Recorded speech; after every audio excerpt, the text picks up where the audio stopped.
Woods coming back. They're leading returning rusher coming back. But Vanderbilt, you really have to sit back. It's like Carlton, you got to be a really, really good storyteller. People just sit back. Let me tell you a little story about a team called Vanderbilt. We think we can be the best program in the country. Listen. But I will say that the spectacle known as SEC Media Days, a star-studded. Christian O'Kell is up there. Ryan McGee, Marty, sure, Takeo Spikes up there, Ben Watson, Jordan Rogers, Tim Tebow, Tessitore. Yeah. I mean, and they're gonna find Bum walking around with his security saying that right now. Yeah. Look, it's an event, and certainly certain guys, as you said, come with their talking points, their agendas. People listen to what these guys have to say. Nick Saban talking about NIL. We'll hear about that in just a moment. But and this is a part that I think most people, we talked to a lot of folks last year, said, look, if you're going to get Alabama, 2021 might be the year to do it. Why is that? Well, because they got guys coming in that are going to be freshmen that probably aren't going to play much. They'll get that tutelage. They'll have their chance to play in 2022. Guys are going to get their chance to play in 2022. Of course, they're going to reload. And that was before, obviously, anybody knew Eli Ricks or Jahmyr Gibbs was coming. And by the way, you now have probably the number one contender for the Heisman in Bryce Young. And you have a guy who said at SEC Media Days today that, yes, winning the Heisman Trophy is a goal. No, that wasn't Bryce Young. That was Will Anderson, who plays linebacker for Alabama. And many people think, as you have said on the show, Ben, that Nick Saban has the number one and number two, or 1 and 1A players in the country. Yes. And he was asked about that. He said, hey, what do you think about having Bryce Young and Will Anderson coming back into your program? Well, I don't like to compare players, but to have two players that make such a significant impact on our team as those two guys, I don't recall ever having a circumstance like that. We've had some great impact players, but never one on offense, one on defense of, the caliber that these guys have been able to play on a consistent basis. But I think probably bigger than that is the impact that they have on the players around them. These guys set a great example. They're players that other people on our team can emulate in a positive way because of the example that they set. These guys are very serving to their teammates in terms of, they really do care about helping other people for their benefit. So these guys have not only been great players, they've contributed from a leadership standpoint, probably as significantly as any leaders that we've had. And we've had some really good leaders in our program and our organization. So really excited about having these guys on our team. You couldn't ask for two better people I've always said that when the best players on your team are really good people with great attitude and great mindset, it's really helpful to develop in the kind of team chemistry that you need to have a successful team. So there's Nick Saban saying all the things to get people mad at him about his players. But Ben, when's the last time we've had a coach that has had the best offensive and best defensive player in the country on the same team? I mean, you can go back and say, well, did Dabo have it at Clemson? I don't know. Maybe. I don't think so. This might be the first time I can remember where you could say the hands down best quarterback in the country. I think a lot of people would go along with that. I mean, his numbers and Stetson Bennett's pretty close, but I mean, I think you look in terms of projection and the way he plays, certainly one of the top offensive players in the country. And I don't know if you were going to try to make it a case for somebody better than Will Anderson, I don't know who it would be, right? He led the nation in sacks, coming back again, playing on a tremendous team in Alabama. Who would it be that's coming back at this point? I mean, there might be a player out there. There might be. I mean, there's a lot of big time players, around the country. I mean, I know you got Carter at Georgia that's going to be really, really good this year. But Kevin, as you mentioned, number one, love Aiden Hutchinson. I mean, second overall pick in the 2022 NFL draft, but he shouldn't have been. He shouldn't have been in New York, and Will Anderson should have been. 17.5 sacks is nothing to ride home about. To lead the league in sacks in college football, You a bad boy. Bryce Young finally is the first Heisman Trophy winner at quarterback for Alabama.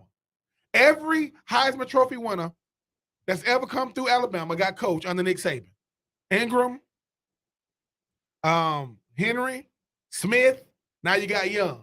Will Anderson was a Heisman Trophy. You got the Heisman Trophy winner and it should have been a Heisman Trophy finalist on the same team. And Nick Saban said something that can't be reiterated enough. When your best players are the hardest workers, when your best players are great teammates, great people, it makes your team better. Because, Kevin, you know this. If the best player is a jerk, it's going to resonate. If the best player is a yes, sir, no, sir, yes, ma'am, no, ma'am, coach me type player, it's going to resonate because that's what you're doing.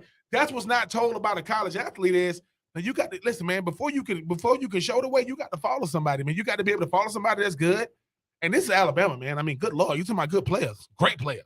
I mean, we could do a whole show on great players that got coached under Nick Saban alone, but Bryce Young is only going to get back. Because this thing, Kevin, they said that the best time to beat Alabama is in 2021, and they still won the SEC, and they still went to the Natty. That's the team to beat. They ain't saying that 2022.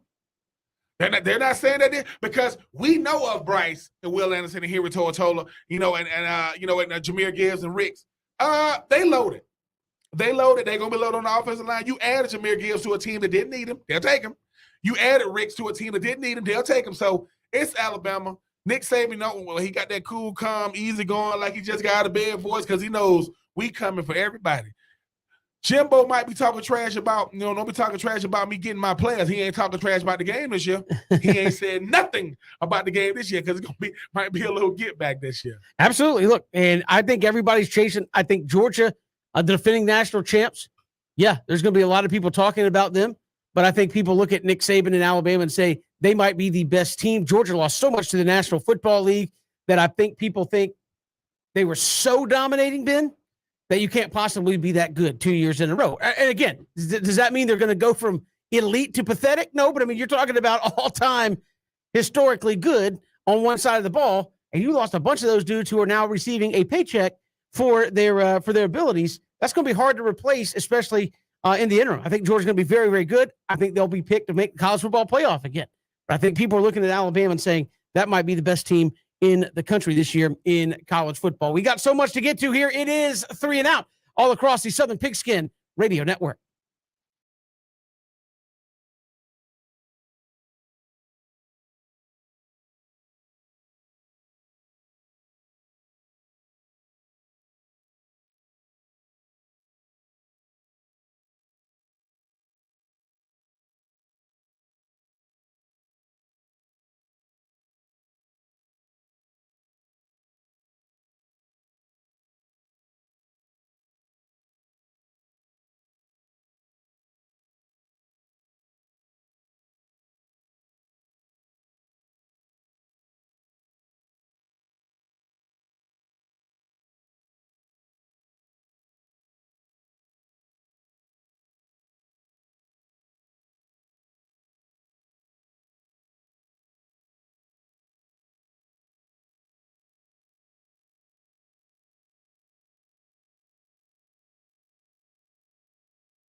Good to have you back. We'll check in with our own Christian Gokel from SEC Media Days there in Atlanta coming up in just a little bit. But Ben, home run derby last night. Juan Soto wins it. Thank you. Come on, no applause needed. No applause needed. It was quite the dynamic because, again, you had Juan Soto, who's good. You had a rookie in there in Rodriguez. You had old man Pujols, who's literally twice as old as Juan Soto. You had Acuna in there. And Ben, I'm surprised. A lot of people were giving Acuna flack for the home run derby, the fact that he didn't compete and hit more home runs. And they're like, oh, his guy throwing the pitches was bad. And all. I was like, you and I talked about this yesterday. Like, he's not built for home run derby, I don't think. I'm not saying he's not built to do that, but he's 6 foot, 200 pounds. Or like, what we did, we looked at 200, 205, 6 foot, 205. Juan Soto is 6'4", 230. So Pete Alonso is what, probably pushing 240. He's 240. Yeah, he's in there doing leg squats before he goes out there to hit the homers. He's in there doing deadlifts in between. No, Kevin, you said this. Look, when you watching baseball, Albert Pujols probably weighs close to 250. Yeah, at 40-something years old. This is about. Look, this is an endurance thing, but your lower body, your size will carry that ball. Like you said, they're not going full out. They're not swinging for the fences. They're saying, let me get a good momentum. This is team carbs, people. Ain't a bunch of vegetarians in the home run derby. Ain't no vegans in the home run derby. I know, but you're right, Kevin. It's like, look, Aaron Judge is built for what he does. Like, that dude, it look like he can match. Yeah, it look like he's trying to, hey man, I'm trying to hit it in these corners. No, I'm trying to leave the yard. Why? Because I can jog if it leaves the yard. I got to sprint if it doesn't. So, yes, can Ronald Acuna Jr. match with the best of them? Yeah, but like you said, Kevin, he got to put all of that 205 in there. And that's a in-shape 205. So he don't even look 205. Pete Alonso looks like, this dude look like, yep. Pete Alonso look like I'm finna go up here and mash, man. Like, his nickname is the Polar Bear. Let's get right. Like, I mean, like you know what I'm saying? Like at the end of the day, I think that what happens is, guys be saying, look, man, ain't nothing. If Juan Soto had to get down to 205, no, I can probably get down to 220, 205. No, my walk around weight is I'm probably way more than that. These guys are in shape, even though they're two. I mean, Mike Trout is a big dude. Yeah, Derek Harper is a big dude. Stan and these guys they're not small people. So I do think Kevin too. I mean, not that, Ronald Acuna Jr. can do anything he wants. I saw a lot of Braves fans were like upset, like, I can't believe he didn't do as well. Like, he should have never had that guy pitch it. It's like, stop, it's a home run derby. I quit getting bent out of shape. It's like this. Isn't it ironic that the guys in football that do the most hitting are the bigger dudes? They're the bigger ones. And the more slender, kind of like, chisel guys, they're on the outside. The wide receivers and DBs on the outside. You start getting the now you want to know why safeties get paid a bunch of money? Because they're not big dudes, but they have to survive with the big guys. 200 pounds. I'm going to say this. Me and BJ always get into this, and I mean this respectfully. If you weigh 200 pounds, as far as like a man, you're not a big guy. I'm sorry. You're not the smallest guy. Why do I say that? When I weighed 200 pounds, I was probably coming out of middle school. And there's nothing wrong with that. But when people say he weighs 200 pounds, okay. 200 pounds is big if you are in middle school. That you're a pretty big kid. But you know how it is, Kevin. It's like people say, man, he weighs 200 pounds. If you're playing professional sports, by and large, you are not. No. Like LeBron James weighs 260. Yeah, I mean, it's like when LeBron walks in the gym with other basketball players, you go, oh, he's bigger than, and he's gonna dominate. And watch what happens. I'm bigger to sustain all this hitting. When you used to watch Shaq, you know why they got Hack of Shaq? Well, because that's all we can do to try to slow him down. We cannot stop him. So yes, when you start talking about, the land of the big man, is a beautiful place to be unless you're not a big guy. Ronald Acuna, I get it. But Ronald Acuna realized real quick, like you say, Kevin, he's going to probably get the most at-bats in the game because he's leadoff. Yeah, when he get the 5 swings real quick, and next thing you know, sweating out there. Pete Alonso, he carb loaded. He went in and ate some French fries. Did some deadlifts. Came out. Let's do it. So not the one. So Kevin, you said and I know it doesn't mean anything when the Nats fans. I get it, or the Nats upper management. But his name is in the news again, and now every time his name comes up, Juan Soto, home run derby champ, and also the guy that turned out 15 years, 440 million big one. It was a lot. Hey man, get your cheese, young man.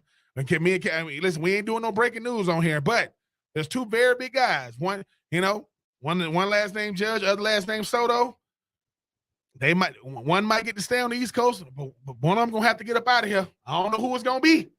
But I'm sorry, ain't nobody lining up to take them type of contract. Just saying. Yeah, that's there's a slim list of people that can afford that at the end of the day. You got the All-Star game coming up tonight. They're in LA, so a chance to see at least a few Braves, Acuna and Contreras, both in the starting lineup tonight, or Contreras is going to DH. So I believe Austin Riley will get in later. You'll have d'Arnaud probably getting in later in the game. As it goes on as well. So a chance to see several Braves. I don't think Max Fried is pitching tonight because Max is pitching on Friday against the Angels. Also why apparently you won't see Ohtani pitch in the All-Star game, because Ohtani is going to pitch against the Braves on Friday. So enjoy Ohtani leading off the game. Maybe he'll do something at the plate, but pitching, you'll have to wait till the ATL to see Ohtani on the mound doing anything. Hopefully don't get too crazy on Friday. I'd like to. Yeah. Ohtani, be a little less of yourself. come Friday. It's crazy. It's crazy. We're talking about. I've seen so many people talk about if this wasn't baseball. Like baseball people know Ohtani, but like just the general public, it's like you don't understand how freakishly good that dude is. Like you are seeing things that just don't have. Nobody's really done what he's doing since Babe Ruth. Babe Ruth played in the teens and the 20s, like not the 2020s. The 1920s. You haven't seen a guy put up slugging numbers with guys on base since like the 60s. I saw Dan Levitard talking about with runners on, his slugging percentage is one of the best since 1960. When he's pitching and guys are in running in scoring position, his slugging percentage is one of the lowest since 1960. So you get on base against him and you get worse as a team. It's been insane. And I think people around just the sports world maybe don't appreciate. And again, some of it I think is he's in LA. It's the Angels and the Angels aren't good. I think it's people say, well, it's because he's on the Angels and not the Dodgers. Now, look, I don't think it matters if you are what team you're on in pro sports. LeBron James was the best player in basketball. He played at Cleveland, right? He only went to LA late in life so he could get paid, and I think increase the all his they say the stature. A lot of his business is out and obviously you could add I was a Laker, I won a ring, much like so that was a legacy move. But you can be the best player in the sport, but if your team stinks, that's a problem. And I would say for Major League Baseball, it is a huge problem that probably 2 of your top 5 players in the entirety of the sport play on a team that's terrible. And that is the LA Angels. Like, they lost, 15 in a row. That should not be possible. I know baseball is a team game, but with 2 guys like Trout and Ohtani, you shouldn't lose that much. And I think, to me, Ben, that's more of a problem for baseball, is that your stars or your 2 of your better players play on a bad team. If Shohei Ohtani played on the Houston Astros, Houston's a big town, he would be the biggest thing going. Why? Because Houston's a team that wins. Pick another team. If Mike Trout played for the Miami Marlins, and the Miami Marlins were in first place and playoff and were winning, Mike Trout would be that much bigger. Why? Because he's on a team that wins in a big market. I know they don't care about baseball, but I guarantee if they were winning, he would be huge. That's why people say, well, what if Mike Trout went to the Yankees? Oh, well, duh. And what did the Yankees do historically? They win. Even when they haven't won a World Series since 2009, they still win. They're in the postseason picture. They're out there making moves. Let's be honest. What if Mike Trout went to the Mets? Outside of this year, in the last 4 or 5 years, it would still be kind of the same thing where you aren't on a team that wins and consistently contends to get in the postseason. I mean, Mike Trout, you could argue, has been the best player consistently over the last decade. Now, you could say maybe he's not this year, but consistently, Mike Trout, probably been your best player. Mike Trout has played in 1 playoff series. 1. That's not good for your sport. Shohei Ohtani is doing things we haven't seen in 100 years. And unless he gets up out of L.A., not going to sniff the playoffs. That's not good for your sport. I mean, Ben, you know this. Patrick Mahomes could be the best quarterback since sliced bread, since the quarterbacking position was invented. If the Kansas City Chiefs every year won 6 games and 7 games, people would be like, dude's a really good quarterback, but nobody cares. Yeah. Because it's like, hey, he's the best thing in the league. Yeah. But they don't win. And so there's no reason to pay attention. I think baseball, that's what you're dealing with right now is you see guys like Acuna. I think you see guys like Fernando Tatis becoming bigger stars. Why? Padres were starting to win. Padres were in contention. Then he gets hurt, and they kind of fell off. Acuna, even though they won a World Series kind of without him for the last half of the season, the Braves win. So you're talking about they win. They're in the postseason. They're contending. And that's something that neither of those guys have even come close to doing since they've been in the big leagues, despite the fact that they may be the top 2 best players in the whole sport. Well, Kevin, I mean, I think that's baseball's biggest problem right there. The 2 biggest problems. I mean, the biggest problem is your 2 best players. Oh, and they play at 10 o'clock at night. Yeah, it's almost like saying, look, because of geographic location, because of when you play, how many games on the East Coast can you give those guys to give people an opportunity? And if it is the game of the week, if it's on the West Coast, it's like, look, man, what time do those games even start? But I would say this, even with that, if it was on the West Coast, it's still on the West Coast. East Coast folks still don't get to watch all that much. But if the Angels were winning, if they were leading the West right now by like 6 games, this would not even be talked about. People be going, Ohtani is insane. Mike Trout's having a heck of a year. And we look forward to seeing them in October. And you'll get a chance. I think that comes into play when their team's no good. Right? I mean, you play at 10 o'clock at night. You're good individually, but your team lost like 15 in a row. I think they're in last place now out in the West. And you're just missing it with those guys hitting the general public. And now Mike Trout's got back spasms, not going to play in the All-Star game. I don't even know if we're going to get to see him in Atlanta coming out of the All-Star break, which is unfortunate. We've got more to come here. It is 3 and Out. You've got SEC Media Days going on. We'll check in with our own Christian Gokelli, who's rounding up a lot of guys there in Atlanta, newsmakers and more. With the very latest, we'll talk to him. We'll hear from some of the guys there at SEC Media Days and more. It's 3 and Out on the Southern Pigskin Radio Network.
Good to have you back. Here it is, 3 and Out on the Southern Pigskin Radio Network. Kevin Thomas, Ben Troop, glad you're making us a part of your day. SEC Media Day is going on.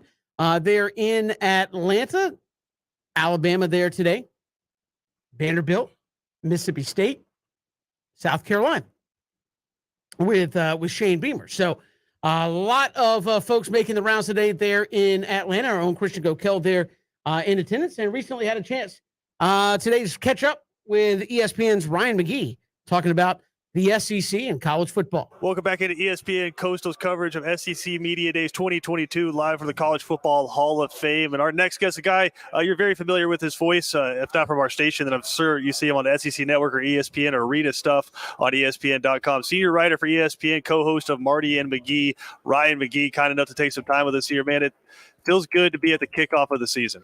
Yeah, I was on the beach like 48 hours ago. So wait, which beach are we talking? This is the last beach in North Carolina, okay. Sunset Beach. So yesterday I wasn't quite ready, but today I'm like in the groove now. Like today I feel like I'm going, and I just love being.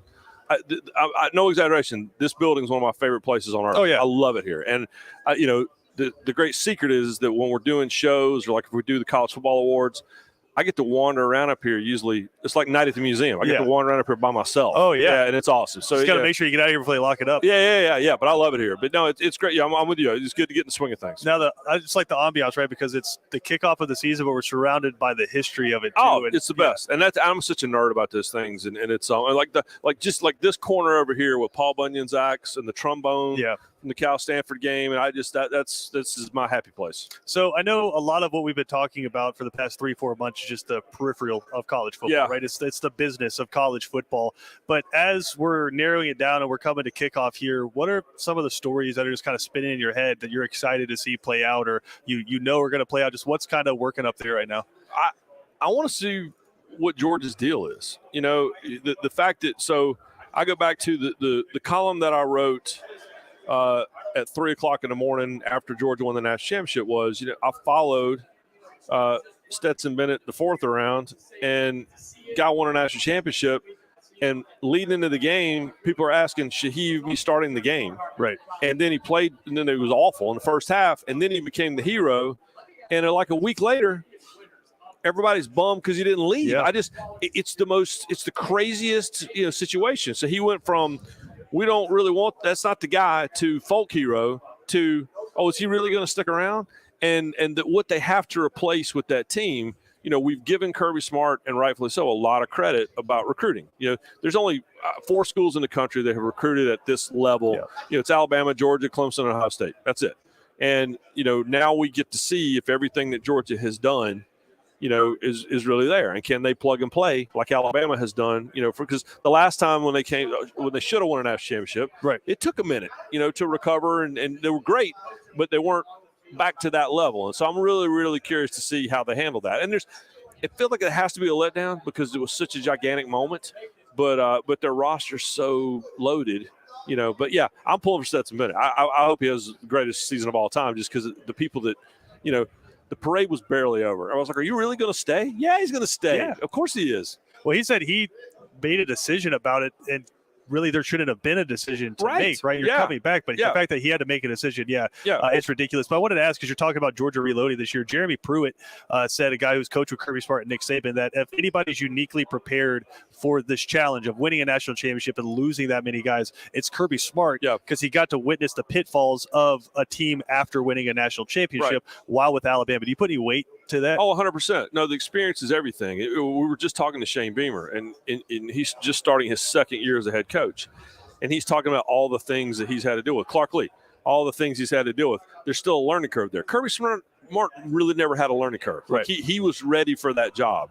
And so, now, and no one studied the master as closely as Kirby Smart did. And obviously no one has ever handled, reloading the cabinet and, restocking the coaching staff year after year after year like Nick Saban did. So, I don't usually agree with Jeremy Pruitt on anything, but I do agree with him on that. I don't like being the person that tells somebody they can't do something, right? If you right now told me you wanted to be like a champion Olympian, I'll let, dude, get after it. Let's go. Try. But Clark Lee, said today that Vanderbilt, that Vanderbilt was going to be the best program in college football. You got to say it, but even sitting down and watching it, I was like, everybody like, really? No, I don't know about that one. I get it. I totally understand. I get where he's coming from. That's what he needs to say. But at the same time, that was. But I'll say this: right before he went, the last interview he did before he went down to the big floor and said that was with Marty McGee for our coaching specialist, and it was the most insightful 20 minutes, and him talking about the kind of program that he wants to build. And so, he's a Vanderbilt guy. People forget that he went to school there. I think that's why he'll stick it out until however it ends. But he really, really wants to believe that. And, if he's your head coach, you want him to believe that, even if no one else does. Yeah. You mentioned you guys got to catch up with Mike Leach there. I think Mississippi State's one of the more interesting teams coming to this year, just because you don't know. They could be a 4-win team, and they could be a 9-10 win team, potentially, depending on how the quarterback situation works out. Just in your conversations with him and what you've learned about that team, where do you think they fall? I don't believe they're good enough to win the SEC West, but I think they're good enough to ruin it for someone else. I think that Will Rogers is good enough that on the right night, he could completely ruin the season for A&M. Yeah. He could completely ruin the season for Ole Miss. He could completely ruin the season for a lot of schools. So I think they're in that. If you go to Mississippi State right now and you say, I'll give you 9 wins and whatever we're calling the Outback Bowl now, and things like the Tampa Bowl or something like that. You'd say, thank you very much. Yeah. Take it right now. But I think they've got one big win no one sees coming in them probably this season. But I'm really disappointed Will Rogers isn't here. Yeah. That was even more so than Spencer Rattler. To me, the one guy I wanted here to talk to that we didn't get an opportunity to was Will Rogers, because I think he has a chance to be like sneaky great. It's certainly going to put up some numbers, so we'll see. Oh, for sure. Any quarterback returning to a system with Mike Leach is another year to learn it. It should be a whole lot of fun to watch. But you mentioned Spencer Rattler there. Guy this time last year, Heisman Trophy favorite, right? Number 1 overall pick, right? And now he's coming in, not even being mentioned inside like the top 5, 6, 7 quarterbacks inside the SEC. Probably not even in the top 15 storylines coming into the SEC this season. I think it's weird because South Carolina, it felt like last year was a quarterback away from winning a few more games. I don't think people realize how close they were to being a much better team than they were. No, 100%. I'll say this about Spencer Rattler, and I had dealt with him a little bit at Oklahoma. He got benched a couple times at Oklahoma. He's dealt with a lot. And I read all the stories that everyone else did, and I heard all the rumors that everyone else did about terrible locker room guy. I never saw that. I mean, all of my dealings with him. And then I worked the sideline for the South Carolina spring game back in April. And everyone wanted to know, how did he play? We played great in the first half. Didn't play in the second half. But the part that impressed me was in the second half, he was on the sideline, was supporting the third and fourth string guys who were in the game, knew them all by name.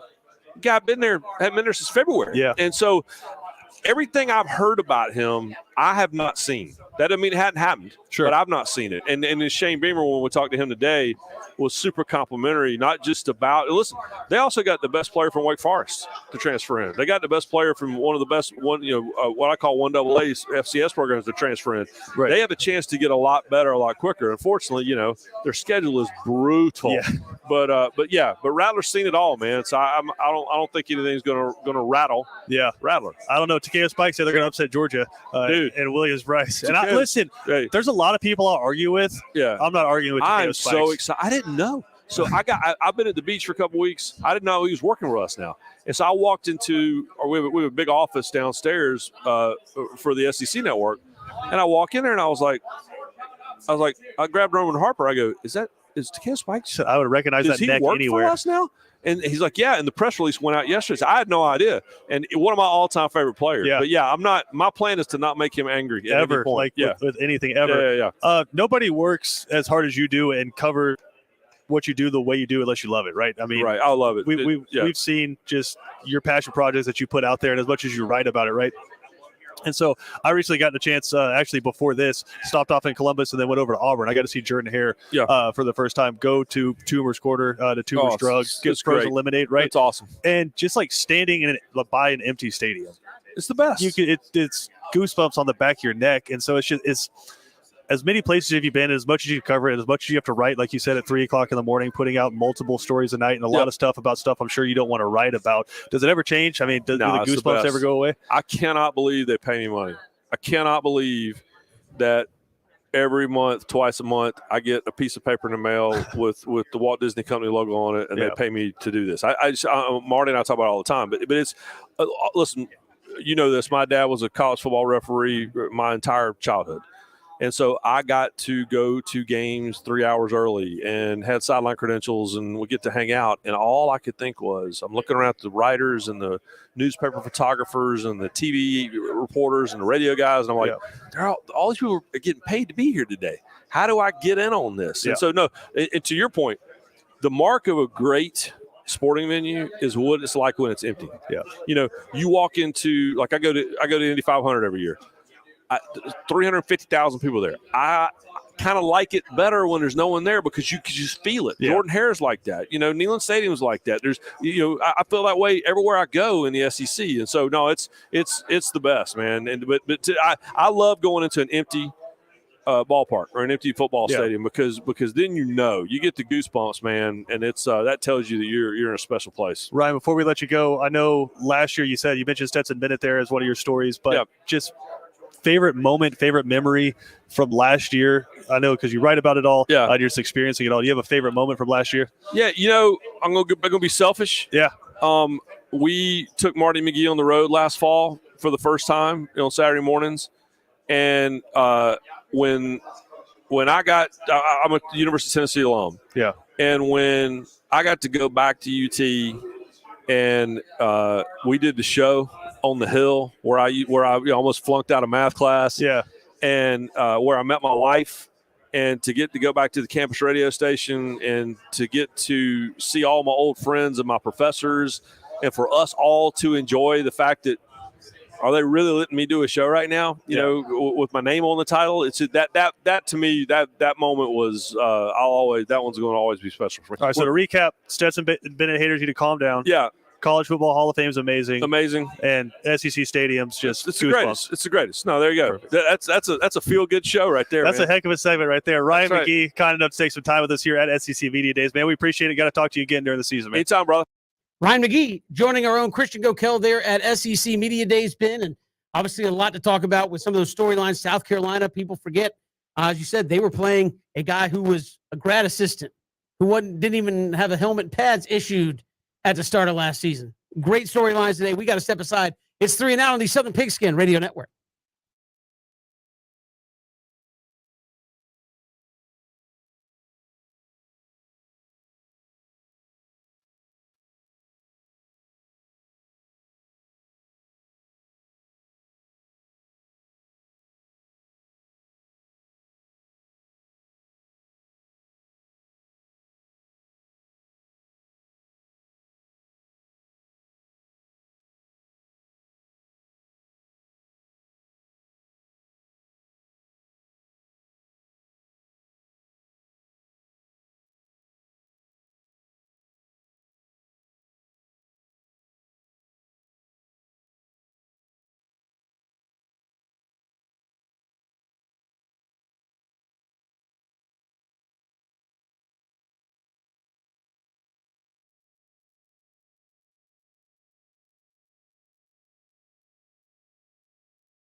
Good to have you back. Here it is, 3 and Out on this Tuesday.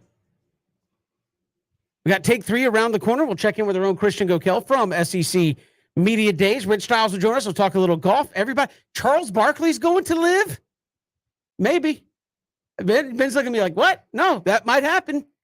The world of golf could have Sir Charles in it. They got that cheat. Look, at the end of the day, everybody has a price, Kevin. And obviously, if the Live Tour has figured out what that price is. For every last, yeah, it's crazy. So we'll talk to Rich about that. A lot more from SEC Media Days to get to as well. We'll take 3 when we come back. It is 3 and Out all across the Southern Pigskin Radio Network.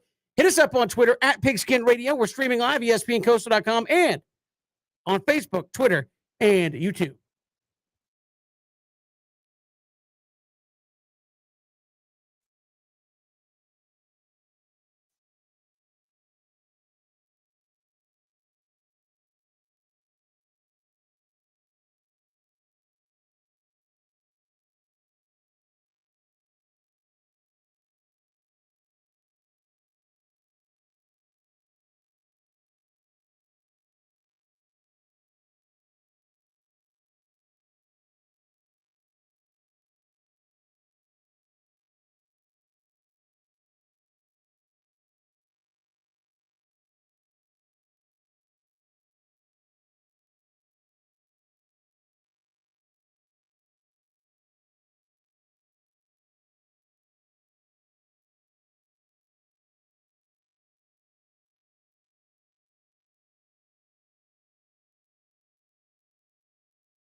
Great to be here with you on 3 and Out.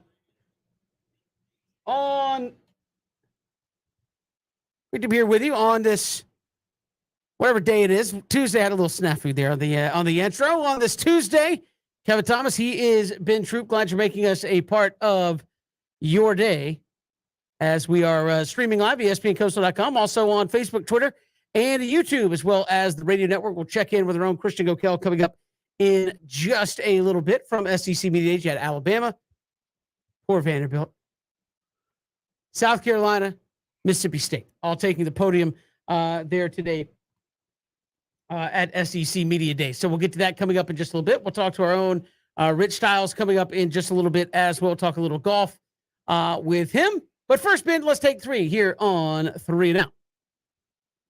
All right, take 1, Ben.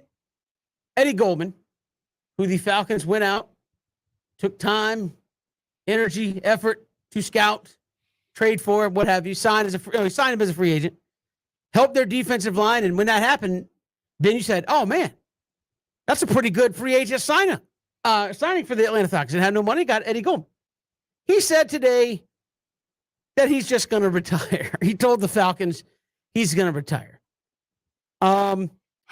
Where does Eddie Goldman rank amongst the Atlanta legends who have played in Atlanta? I mean, it's got to be up there with Rashid and guys like, where would you put the Eddie Goldman era in the Atlanta sports pantheon? I mean, number one. I mean, I'm pretty sure Atlanta right now is going crazy.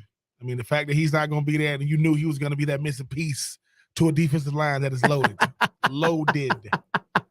But he was, I mean, when that happened, you said, that's actually a good move by the Atlanta Falcons. Because that gives you some beef on a defensive line that was lacking. I mean, it gives you some beef on a defensive line that didn't have, when you talk about like Grady Jarrett and what he brings to the table, what Goldman was going to add was a run stopper, a guy that can take on double teams, kind of take off some of the load of a guy like Grady Jarrett. But Kevin, the only guy I know, his is up there. You talk about Rashid, you talk about Carmelo, you talk about Joey Bats. I got to go with Luka. I mean, the mere fact that Luka, drafted by Atlanta, gonna be a beast. At least Luka Doncic put on Atlanta gear where people could see it. I'm pretty sure Eddie Goldman. I'm sure he did, but nobody saw it because it was like Eddie Goldman did go to the locker room. Eddie Goldman did suit up, and Eddie Goldman went home, and Mrs. Goldman say, "Baby, how did it go today?" He goes, "Well, it depends on. Like, I appreciate them giving me an opportunity, but the truth of the truth of the matter is, baby, ain't no way in hell I'm finna play for this team. It's like the fact that everybody's telling me, hey, man, we appreciate you coming over, man. You can do a lot for this squad. I don't know any of them. I saw Lorenzo Carter, didn't know him. I know who Grady Jarrett is, and that's only because he's on all the billboards. I didn't know Tease Tabor. I didn't know I didn't know AJ Terrell. I'm gonna be honest with you. When I saw Marcus Mariota, I thought he was a coach. Oh, he's the quarterback. So yeah, and look, while I can appreciate Eddie's contribution to mandatory minicamp, maybe some lifting sessions, Kevin, he's gonna go down in in Atlanta Falcons history. I mean, I'm just saying, like, because just as an aside, what changed? You signed a free agent deal and you didn't even make it. I mean, training camp starts next week. So, I will say this. How do you go from I'm going to sign a free agent deal to I'm done? I will say this. Is it just because you're playing with the Falcons? No, this is what it was. He said, okay, he probably went in free agency, wanted to see who would give him a shot. Wanted to go to a contender. When that was out the window, I'm going to go to Atlanta. All right, I'm going to go to Atlanta. And sometimes, Kevin, 8 years, 7, 8 years is a nice career, but he knew it's going to be a long year for me because I'm gonna be more of a key contributor than like a piece. Like he said, I just want to come here and be a piece. What do you mean I'm the piece? You are the key. What? So, and mind you, who knows how? Obviously, he was very close to retiring. But hey, man, sometimes Kevin, you need to see it to believe it. It's like it's almost like everybody think they want it. And he goes, "Look, dude, when I was in Chicago, no one cared. No one cared about what I did. I just what I did my job, went home." I'm not going to Atlanta to be no key piece. Grady Jarrett high-fiving me, asking me, do you want to hang out? You want to come to the crib? You want to be best friends? The word, hell no. I just want to come here and play football. So, Eddie, like to say we was going to miss you. Wouldn't know you if you walked right by me. But hey, man, sometimes, Kevin, I said this. Guys that playing 10 and 15 years, they're dinosaurs now. Like, guys don't want to play that long anymore. I mean, when Patrick Willis retired from football, people thought that was going to be an anomaly. Guys are saying, look, man, my mental health. Listen, Marshawn Lynch, take care of your mentals. And sometimes just the wear and tear on your body, we don't know what it took for him. I mean, the injuries he had, what may have you. But hey, man, shout out to Eddie Goldman, man. He walking away on his own terms. I wish at least could have got to see you in preseason. Yeah. God, dog. Well, I mean, I think you're right, Ben, with players of this era, as they look at guys who played maybe in the 80s and they say, why are you walking all funny? And why are you because I played 15 years in the league. I'm beat up. It took a toll. And I think you see guys like Patrick Willis who said, look, I played. I made a lot of money. And right now I feel pretty good. Right. And I haven't gone through hey, this is going to be my 4th shoulder surgery or whatever it's going to be when you get farther down the road.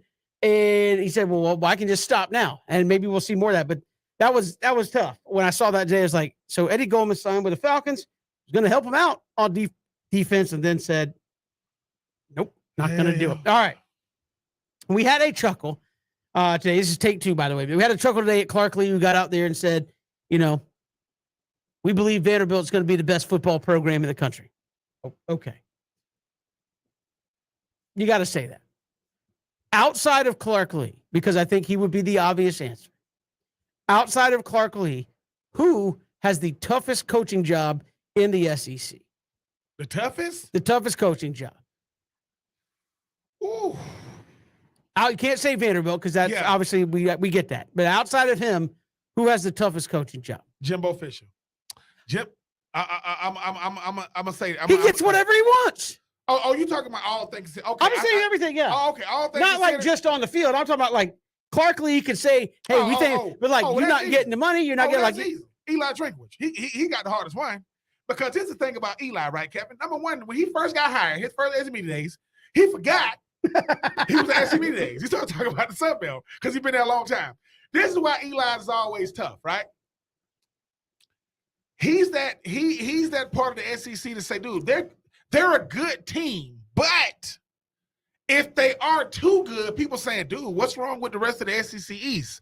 If they're bad, you start saying, oh, it's Missouri. Like, he has a hard coaching job, Kevin, because once again, like when they had Drew Lock and when they had, Albert O'Kay, they don't have recognizable players anymore. You don't know who plays for Missouri. And the Blaine Gabberts and all that were before the SEC season. And when they did go to the SEC championship game, Eli Drinkwitz they went twice. He went twice. He wasn't on that team. Here's the thing, Kevin. It's always going to be Eli Drinkwitz. Watch. He's always going to look like a fish out of water, right? He is. Like, he's trying to think about this. He's trying to grow a mustache. Like, this is what Eli Drinkwitz does. He wants to keep all the attention on him. Hey, man, all the jokes, all the banter, all the slander, whatever, bring it to me. Because he knows, dude, when I'm looking at this schedule, it ain't favorable. Like, them making it to 6 wins every year is a win for them. They're far removed from having a quarterback that led the freaking SEC in touchdown passes. Like, their players are saying things like, look, man, if they told you who Missouri replaced last year, you still wouldn't know that. Like, when people say things like Georgia is replacing a lot, you know who they're replacing. When people say like, oh, Spencer Rattler is at South Carolina, you know he came from Oklahoma. Who plays for Missouri? I don't know. What part of Missouri is Missouri in? I don't know. That part. I think they're in Manhattan, Missouri, or something crazy, right? Like think about it. So I always say it's Eli Drinkwitz, Kevin, because number one, listen, Coach Lee saying what he's saying. All right. You got to say that. What are realistic expectations for Mizzou? What is the talking point coming out of SC media days? I mean, don't finish last. Exactly. Don't. And here's the thing. I think they have they've shown they can make it, but it's such an uphill climb. And again, and the thing is this. Once again, when people start saying, "Hey, man, how did Missouri end up in the SEC?" No, but you look at it and people go, "Well, can't you recruit Kansas City and St. Louis and big centers like that in your own state?" Well, I mean, yeah, but you don't think Arkansas and LSU and Texas and Oklahoma State are going into Kansas City and St. Louis and taking great players out of those. Of course they are. So, I mean, I think it's tough. Like I said, they're kind of in that no man's land of SEC. My answer was going to be Mississippi State, where they're kind of in that no man's land of SEC, where it's like you could be good, but you could also be the worst in your division, and people probably don't, outside of your fans, don't care either way. Like, hey, we could be the worst. Doesn't that make things tougher when it goes, not count the Egg Bowl?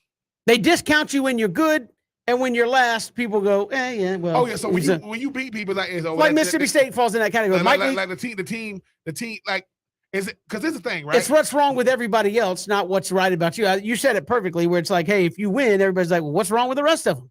Nothing. We're actually good. Yeah. What? Who did y'all beat? What? and mind you too, because once again, Mike Leach, right, talking about gargoyles and everything, but because he knows and has a good quarterback, right? But he knows too. Hey man, when you come into the SEC with a quote, it's not a gimmicky, by the way, but a style of offense that, while it was conducive for you in the Pac-12, that's not gonna fly. That's not gonna fly in the SEC. And when you come out the first time we saw it, you look like world beaters. And the next week, done. Like, seriously. Like, Kentucky made y'all look awful. So now, Kevin, hey, man, they have a track meet type offense. Like, they're what Mississippi State wants to do the air raid. Tennessee wants to see how many plays they can get, but it's complimentary. With Mississippi State is, hey, man, it's all or nothing with it. What you mean? We throw it on first down, we throw it on second down, we throw it on third down. First, throw it on first, throw it on second, throw it on pick, start over again. They're built to play with leads. Problem is, they're not going to be in the lead a lot. So, yeah, it probably is Mississippi State in the West, Eli Drinkwitz and company in the East. May God help them. I mean, if the Mississippi State play Missouri, that might be the brawl for it all. I think you just came up with a new rivalry trophy there at the end of the day. So, look, SEC Media Days going on. Hey, at least to my knowledge, Eli Drinkwitz didn't stand up there and say, we think Missouri is going to be the best football program in America any day now. Clark Lee, I guarantee you, Coach Lee. Clark Lee, how about we win an SEC game first? Clark Lee told whomever, his staff. Watch this. Or the SID. I'm going to say this. They go, listen to me. Don't go up there and say No. That sounds like something they say. You don't think I'm going to say it, do you? You don't think I'm about to go out there and say, I'm going to say it. Don't, Coach. No, I'm going to say it. I'm going to say it. Like, and he's in the back saying, don't say it. I got something I want you guys to know. I want you to understand something. Yeah. Vanderbilt is going to be the premier college football program in the country. Based on, that's where somebody raised their hand and go, Coach, based on what? No. If anybody that was in that big room was getting ready to go to sleep, somebody nudged him and say, did you hear that? Coach, they couldn't hear you in the back. We're going to be the best program. Say that again. In the SEC. This is SEC Media Days for football. What did you say? I'm just telling you. This is football. But at the end of the day, Kevin, everybody has to be on brand. Everybody got to say certain things. Why? Because your fan base is watching. Because your team is watching. Because your supporters are watching. Now, it doesn't mean a whole lot when you say things that aren't true, but you have to say it. And Kevin, listen, this is the same Clark need to say, hey, we don't make excuses. What is this stuff about? What does that mean? We don't make excuses at Vanderbilt. Does anybody? Would it matter? Like, Vanderbilt, we don't make excuses. What? Man, at the end of the day, okay, I get what you're trying to do. Y'all greatest coach is at Penn State. And he ain't coming back. He got that cheese and got the hell out. So he maxed out everything you could possibly do there at Vanderbilt. All right, Ben, take 3. Tomorrow starts ACC Media Days. Who's grabbing all the headlines there in Charlotte? Real quick, we'll have Christian Gokel coming up here momentarily. Who's grabbing the headlines there in Charlotte? Miami. It has to be. I know Clemson is going to be Clemson always going to be that team, right? But you look what Mario Cristobal is doing right now in Miami. When you look at the fact that, he's bringing some big time recruits in. I mean, he seems to be the guy that he wants to. I don't know what the new thing is. Kevin wants to do this. He wants to do the opposite of what Coach Frost is doing in Nebraska. I want to be a former, Hurricane that's going to – when you say restore whatever they want to get, they're not going to get back to what they were. But I think Mario Cristobal is gonna kind of be running ACC media days because they want to know, hey, man, Wake Forest, and Pitt go to ACC media. I mean, go to ACC championship game. You guys have been picked to do a lot of big things. It was more sizzle, no steak. Mario, we see that. Listen, Ed Reed, you got $8 million to spend, in your assistant coaches. Great, nice quarterback you have. Some big time recruits. Is it all smoke? Is it a fire over there somewhere, or is it just smoke? So for me, I know Dabo with he's grittier now with pink jackets on and shorts, whatever. It's always gonna be Clemson's, but I would say this: Mario Cristobal, and if I got to do a close number 2, Jeff Collins, because they're gonna be saying, Coach, you're set up to fail. It's really true. Your schedule is brutal. Can you get it done? That's take 3. We do it each every day. This time we'll come back. Christian Coquel joins us from Atlanta and ACC or SEC Media Days. He'll join us next here on 3 and Out.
Damn it.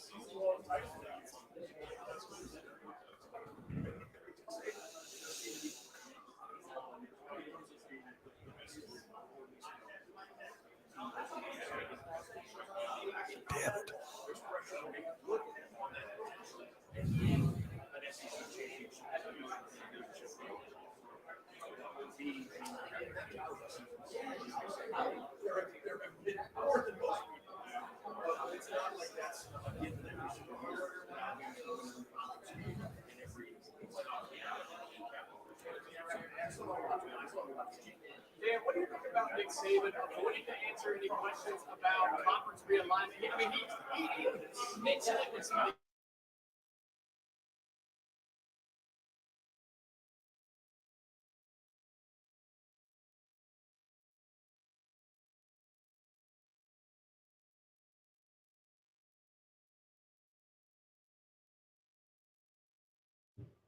Good to have you back. Here it is, 3 and Out, all across the Southern Pigskin Radio Network. Kevin Thomas, Ben Troop. Glad you're making us a part of your day. SEC Media Days going on in the ATL. And joining us here, the host of Second Down, Christian Gokel, who joins us from Radio Row there in Atlanta. Christian, obviously, Clark Lee getting everybody's attention, saying Vanderbilt's going to be the best in the country. But outside of that craziness, what's kind of been the theme of the day with some pretty big names? Obviously, Leach, who's known to have a quote or two, Shane Beamer, and, of course, Nick Saban.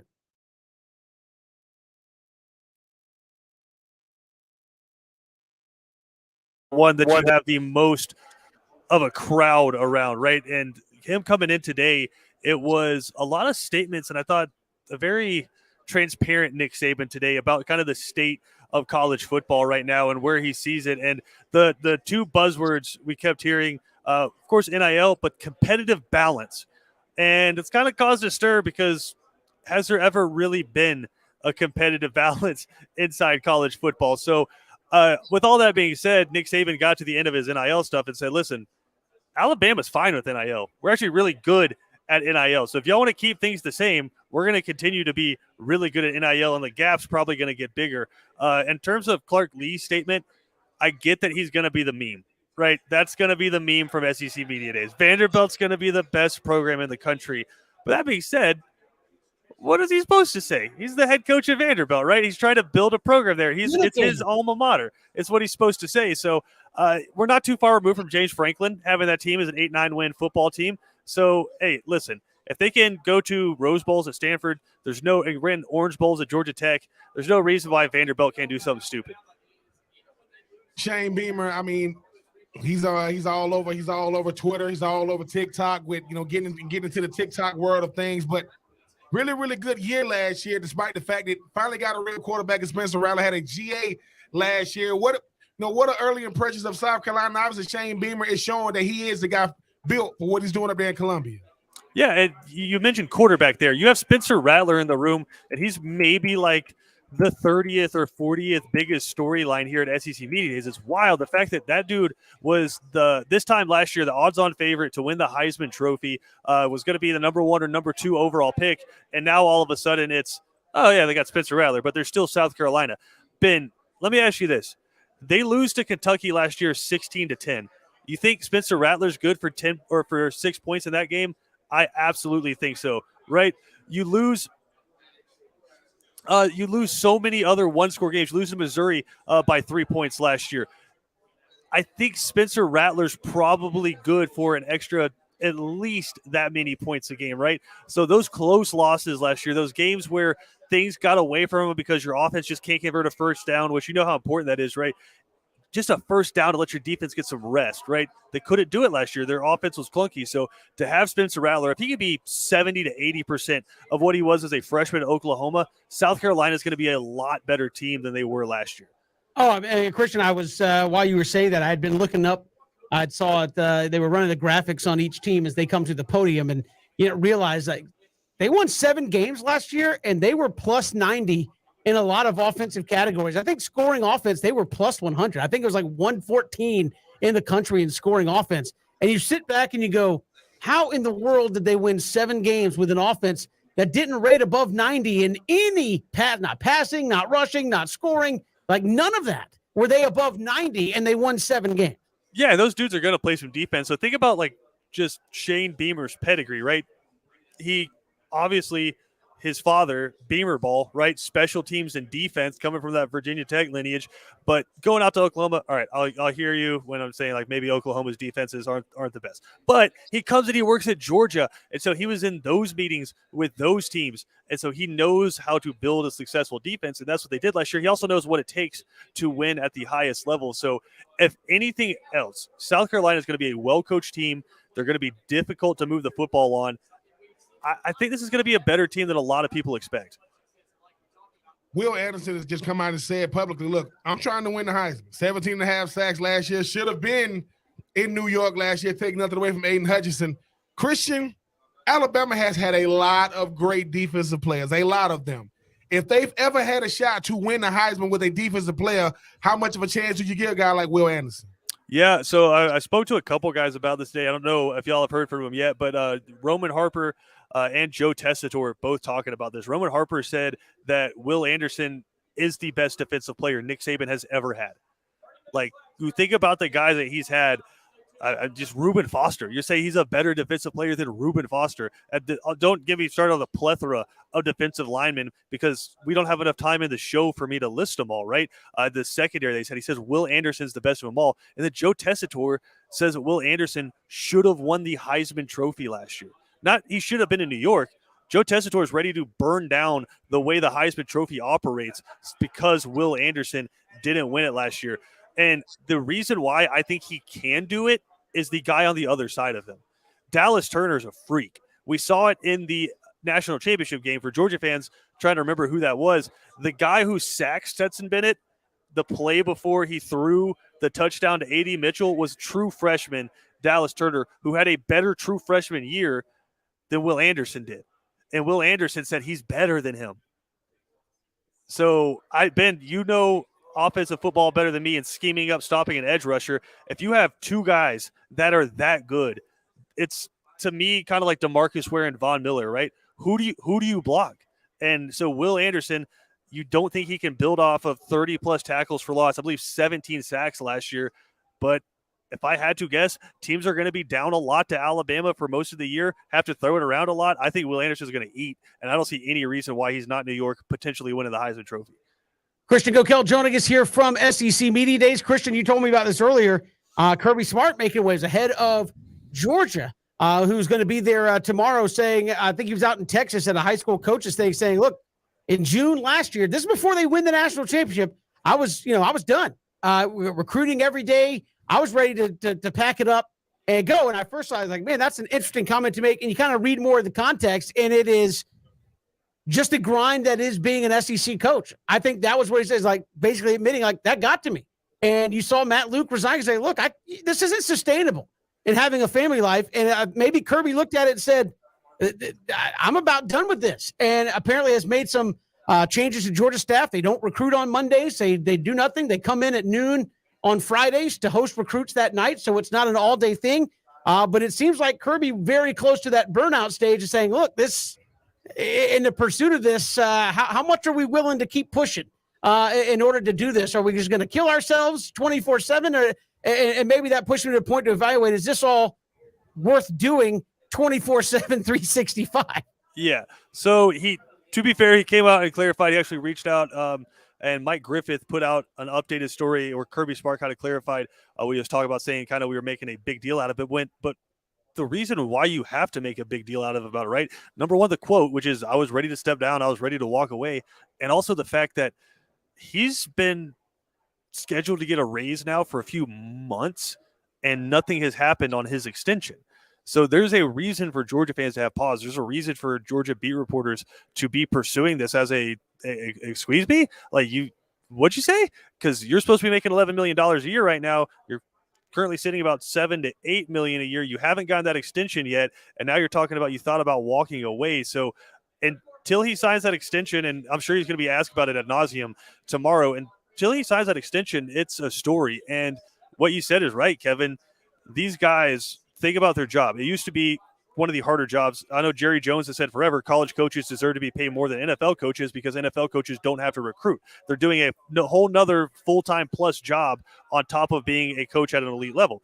So you have these coaches have to go out, recruit a player. Once you get them on campus, you have to then self-recruit them. So it's an amazingly difficult 365-day-a-year job that these coaches are having to do. And a lot of them are saying, hey, I got millions in the bank. Do I really need this? Yeah, he said, I think because of the COVID rules, it was like open recruiting all day, every day there for a while last year, which certainly will get to anybody. Christian, we appreciate it. We'll check back in with you. I know you got some folks going to be stopping by with you, and we'll check in with you a little bit later. But, man, always good to catch up. Georgia Day tomorrow, and we'll hear from Kirby Smart, and that should be obviously ruling the day there in Atlanta, man. We appreciate it. Yes, sir. Christian O'Kel joining us here on 3 and Out. We'll come back with more 3 and Out. We'll talk some golf. Everybody go and live, including Sir Charles. We'll talk to Rich Styles about that next here on 3 and Out.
Good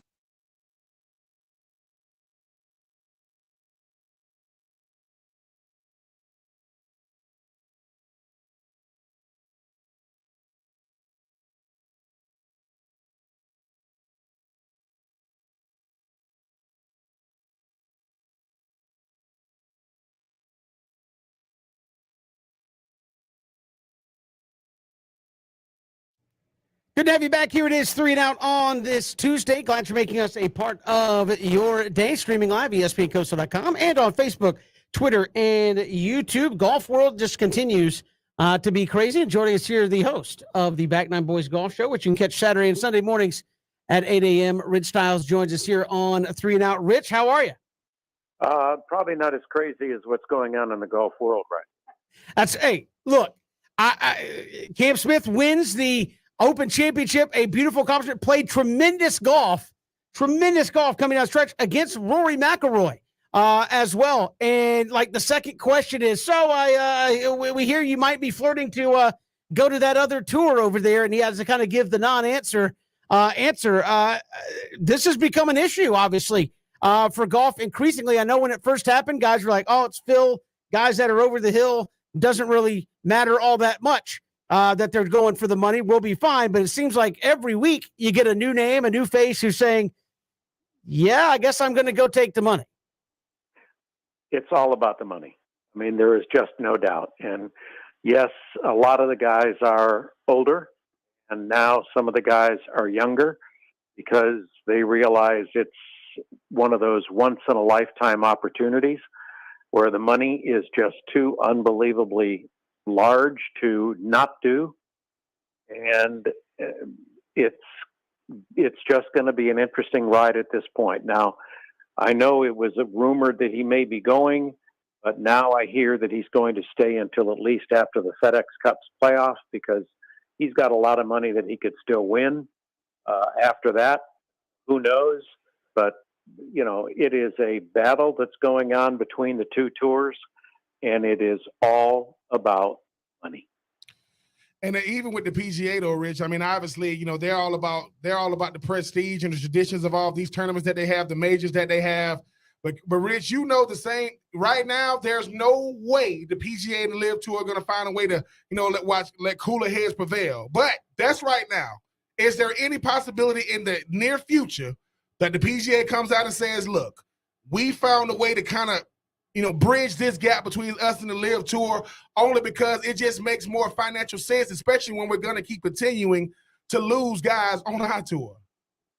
Of course, there's always that possibility. I doubt that it will happen, but there's always that possibility because now what you have to so-called live with is the fact that these guys that are going to the LIV Tour, they're being paid a lot of money to over a 3 to 4 year period. And plus they're playing for a lot of money each week. And right now it's going to be very difficult for them to come to some kind of an agreement. I think the PGA Tour has already drawn the line in the sand. It may be getting a little covered up by the waves that are coming in, and those waves being the LIV Tour. But, you know, you never know what may happen in the future, but I doubt very seriously if there will be some kind of a joint effort between the two. Rich, what do you think is kind of the temper of the guys out there on tour? Because, again, it started off with, I don't understand why they're leaving. I'm loyal to the PGA Tour, to what Rory right before the Open Championship saying, well, maybe the two sides need to come together and figure out something and at least talk to each other. I mean, what do you think kind of the rank and file guy on the PGA Tour is thinking about right now when each week they may get asked about whether or not they've been contacted to go leave versus, hey, I'm going to stick with the PGA Tour. And as you said, they see the other guys who have left. They catch some flack for it, sure, but they're also cashing in $3-4 million paychecks weekly on top of the guaranteed money that they were given. Well, as we've talked about before, this is a generational income decision, and you know, you can't question anybody for doing it. You know, you may question their loyalty, to the tour that has given him the opportunity to be in this position in the first place. None of the guys, well, many of the guys that have gone have not been hurting as far as income over the last 10, 15 years. And, Phil being one, DJ being another.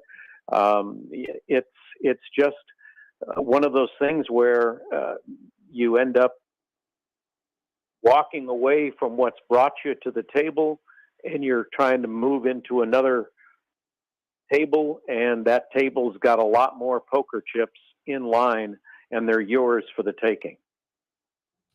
Rich, I mean, is this the PGA Tour's moment? Like, I know that, they did an incredible job during the COVID year of making sure that when nobody can come to the tournaments or the majors, they drew a lot of fans with everything, and obviously, but a lot of times, this is unforeseen type things. Is this the PGA Tour to draw a line in the sand? Because like you mentioned, you said it could happen, them having a partnership, but very unlikely. What can the PGA Tour to kind of salvage their reputation, especially when obviously they can't control a much younger, audience that they're trying to generate, while also trying to keep these big names or the ones they have left to not eventually jump ship to go over to the LIV Tour? Well, one of the things the PGA Tour has that LIV does not is several TV contracts. People can watch them from all over the world. Right now, LIV does not have that. They have a lot of outlets, but they're not as easily accessible as the PGA Tour has. The other thing the PGA Tour can do is to keep coming up with these opportunities to make more money in tournaments. They might also look at a lower number of tournaments for the players to play in order to qualify, because right now I think it's at 15 tournaments that they have to play each year. They may lower that a little bit, whether or not that helps. But I think the other big point for the LIV tournament is the 54 holes versus 72 holes competition versus a pro-am type exhibition match, and the world ranking points. We keep harping on the world ranking points, but without those world ranking points, the guys on the LIV Tour cannot qualify for majors. And even if they get the world ranking points, they will not be as much as for a 72-hole tournament. Rich Stiles joining us here on 3 and Out. Rich, to the golf. I know people get tired of talking about the LIV v PGA Tour stuff, but right. Look, the Open Championship last week had it all. You had Rory competing on Sunday. You had Friday had Tiger Woods making the walk-up 18, and you saw Tiger in a state which you never see Tiger, and that's in an emotional state, right? I mean, you could probably count on one hand the time you've seen Tiger in an emotional state on the golf course throughout his entire career. Let's start there on Friday, the walk-up 18, and just a guy who was the ultimate competitor, kind of talking about reflecting and soaking up the moment. Yeah, I mean, I think Tiger's got, his best days in his rearview mirror, unfortunately. And I think, he himself now realizes that, his body is not where it used to be. His mind might be. His skills aren't the same as they used to be. I mean, yes, he can hit a long drive, but it's his short game and his putting and being able to be in the hunt, to be in the competition. And, when you realize this, after all the money that he's won, all the tournaments that he's won, all the majors that he's won, the places that he's been, and being number one for so long and being the pinnacle of what everybody looks up to, all these young guys that are currently on the tour have all looked up to him, and he's been their idol. They've had their pictures on his wall, and you look at this guy, and he's nothing like he used to be. His walk is not the same. His confidence is not the same. And you look at that, and finally you look and you say, hey, I'm not going to be able to do this anymore. I'm not going to make the cut here at one of my favorite golf tournaments. I may not ever be back here again. So to get emotional at a time like that, I think it's human. And I think that Tiger is showing more of that as he gets older. As we all do as we get older, we realize that life is going by a little bit quicker than we thought it might, and he's escaped some big issues in his life over the last 10 to 15 years, over the last 2 years with that accident. And he's lucky to be walking and lucky to be even able to go over that bridge at St. Andrews. And Rich, even sticking with Tiger, when you think about a guy that was on the Late Show, his dad, may he rest in peace, was talking about my son is gonna be, the next great golfer, the greatest golfer of all time. I mean, outside of the Tigers at the zoo, you don't know too many guys named Tiger. As you mentioned, he has a different walk. He doesn't have the same level of confidence. But the main thing is he doesn't have that same level of fear that he used to put in every other golfer on the course when he was in the tournament. Is it hard watching Tiger? You want to see Tiger Woods out there, but is it kind of hard watching him out there knowing he's a shell of himself at this point? Oh, heck yeah. I mean, knowing where he's been, it's the same thing as watching Arnold Palmer get old. It was the same thing as, seeing Jack Nicklaus get old and Gary Player. You watch these guys that you've idolized and have just, his just performance in a golf tournament where just standing on the tee with Tiger Woods, right then and there he won, because everybody felt like, oh my gosh, I'm with Tiger Woods, I'll never beat him. And they were right. And once you put that fear into people, it doesn't leave, and he doesn't want it to because of the competitiveness that he has. But right now, playing with Tiger Woods, playing with a hero, as Max Homa said, the fear is not there. You just wish that he was playing at the level that he used to, and know now that he can't. Rich Stiles, host of the Back Nine Boys Golf Show. You can hear it Saturday and Sunday mornings, 8 a.m. right here. Rich, we appreciate the time. Thanks so much. Okay, guys. Thank you. Rich Stiles joining us here on 3 and Out as Tiger had that memorable moment there at the Open Championship this weekend. And, of course, Cam Smith with a great play on Sunday and almost immediately gets asked about the Live Tour. And the Live Tour taking David Faraday, a golf analyst, moving over. You've got Sir Charles maybe going to the Live Tour. It's an interesting time, to say the least, following the world of golf. We got more to come. It's 3 and Out on the Southern Pigskin Radio Network.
Good to have you back here on 3 and Out. A lot to get to coming up in the final hour. We'll hear some of the comments from Nick Saban earlier today.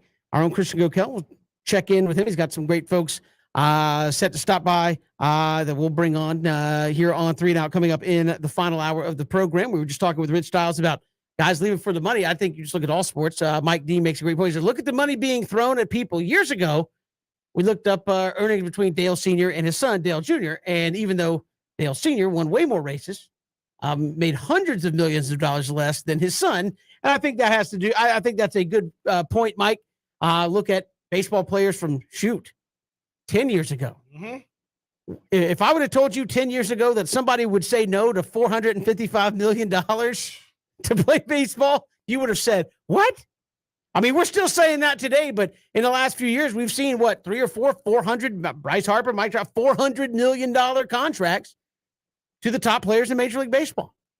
Kevin, at the end of the day, man, you are winning. If you get to say no to 450, no. If you get to say no to 400 million, period, 100 million, you are winning in life. I don't know what you think you're going to get. But Juan Soto, you know something I don't. But I mean, at the end of the day, Kevin, man, we are living in a different era. Dale Earnhardt Jr. benefited from being Dale Earnhardt Sr.'s son, as well as they're looking at the potential. If the dad's that good, the son got to be even great. I think the son is just as popular as the dad, just not as winning as a racer as the dad. Money in all sports. Oh, it's getting nice. We'll just leave it at that. We'll come back. Final hour right around the corner. It is 3 and Out all across the Southern Pigskin Radio Network.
Final hour of the show. Kevin and Ben will check in with our own Christian Gokel there from ACC. He's at SEC Media Days.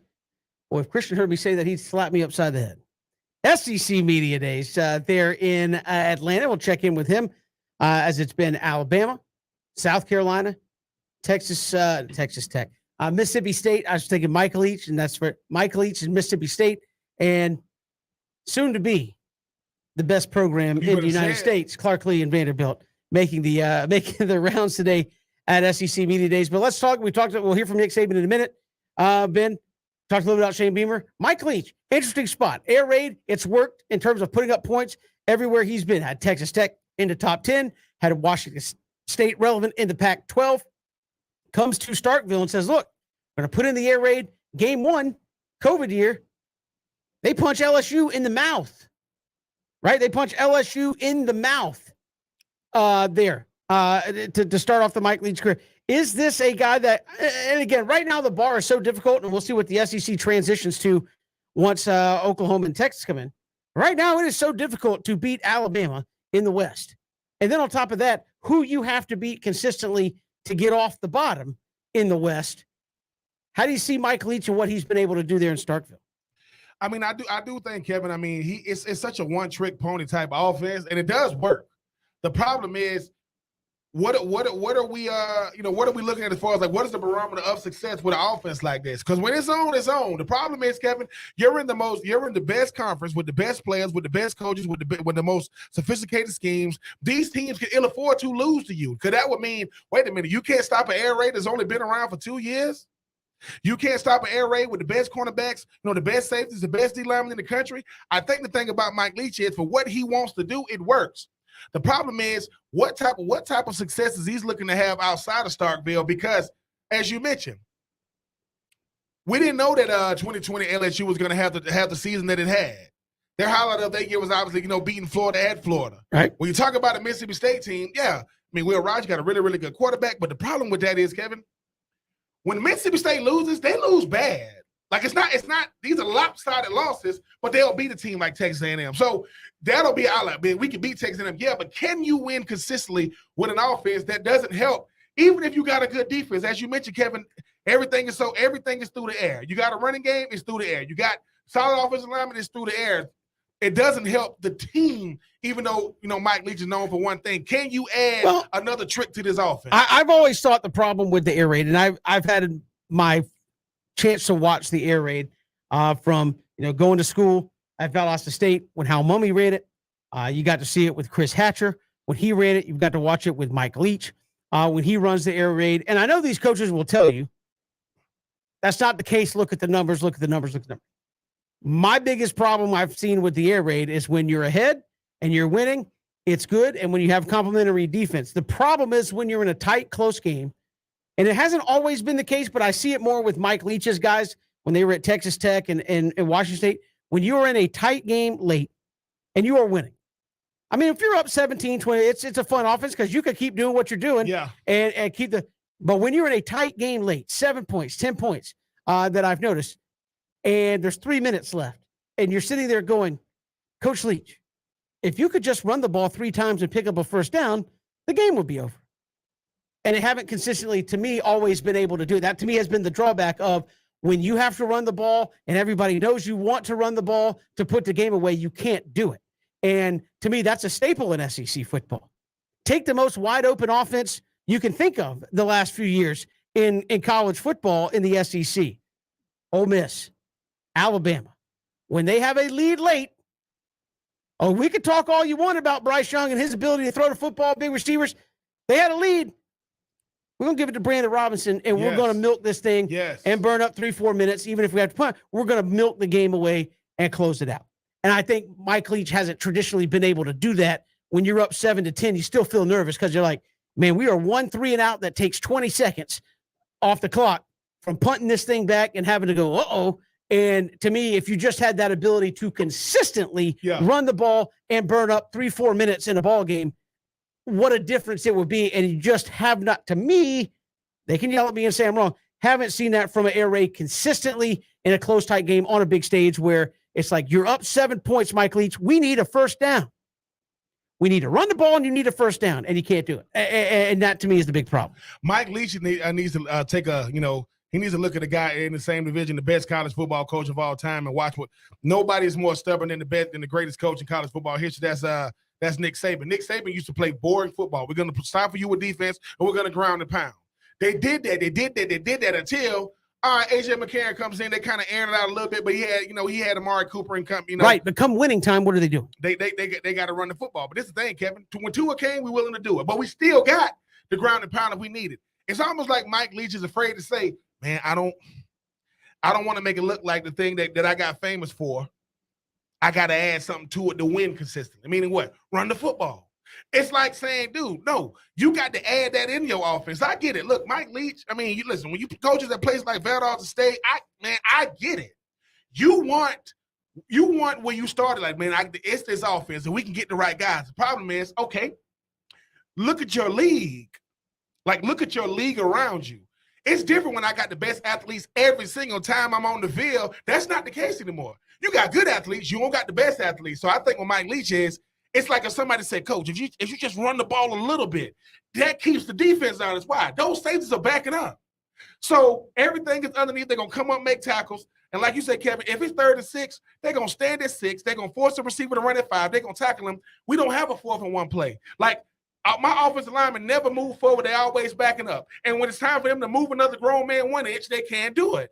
Not because they're incapable of it, but it's almost like if I'm a home run hitter, as I get older, I got to add some nuance to my game. I can't hit the ball. I can't hit the long ball no more.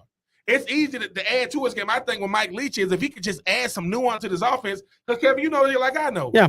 What makes Alabama dangerous is I don't know what they're going to do. What you mean? They could ground you. They can ground and pound you for 4 quarters, or they could beat you through the air. What if that's all they got? One thing. All we got is one thing, and if you take it away, it's done. So Mike Leach making his rounds there as well. Nick Saban at the podium earlier today, talking about a number of things. We heard him talk about, Bryce Young and what he brings to the table.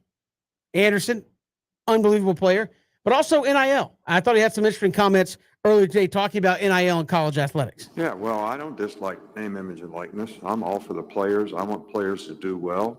Our players did extremely well last year. They made over $3 million in name, image, and likeness. So I'm all for the players, being able to do as well as they can and use their name, image, and likeness to create value for themselves. And, we have a great brand at Alabama.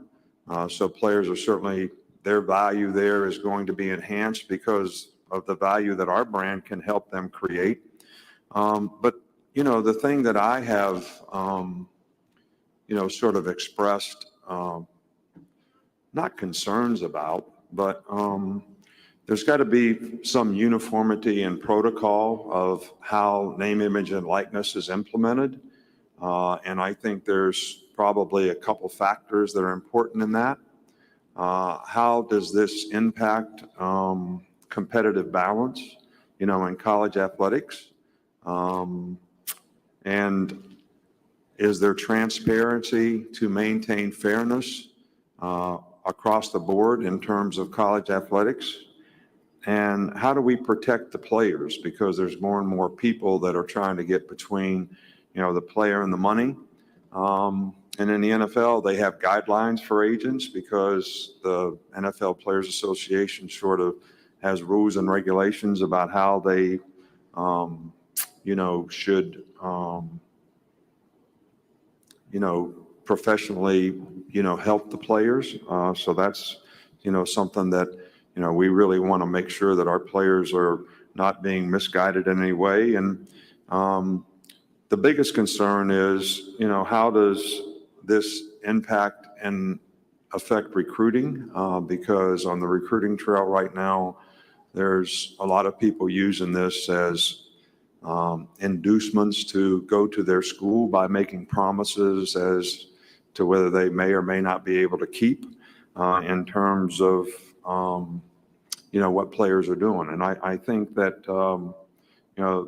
that is what can create a competitive balance issue between the haves and the have-nots. And we're one of the haves. So, don't think that what I'm saying is a concern that we have in Alabama, because we're one of the haves. But everybody in college football cannot do these things relative to how they raise money in a collective or whatever, and how they distribute money to players. Those are the concerns that I have in terms of, how do we place guidelines around this so that we can maintain a competitive balance.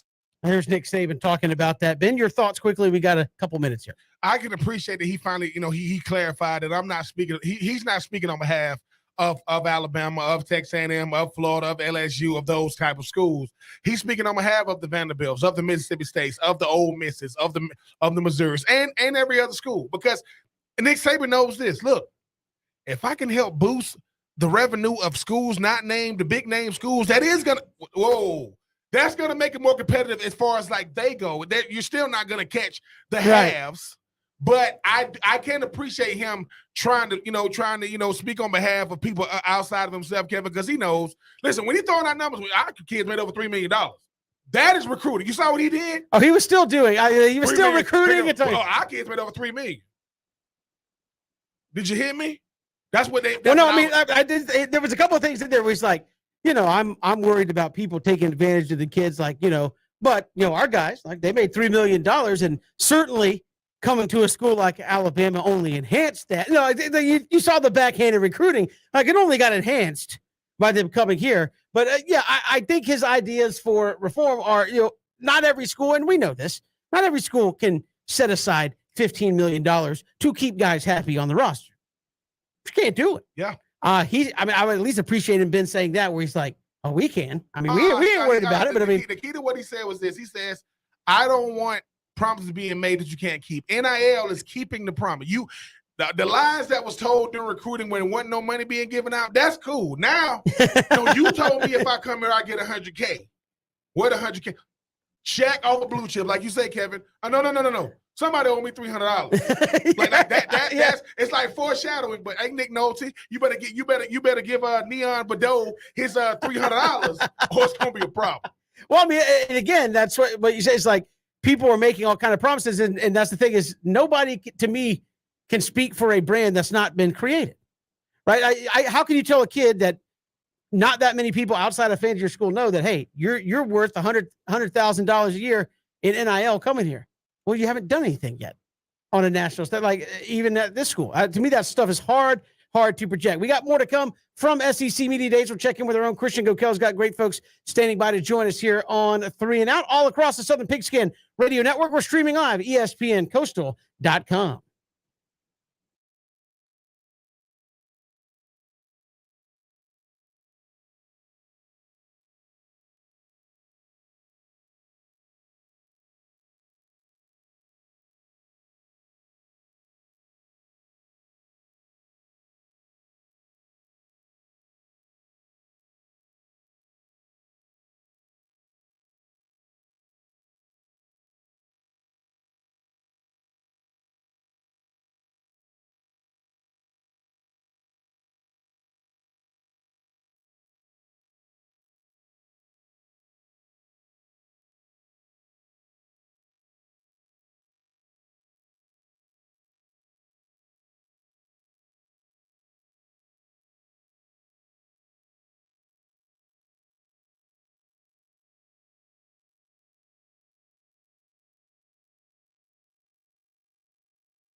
Alabama.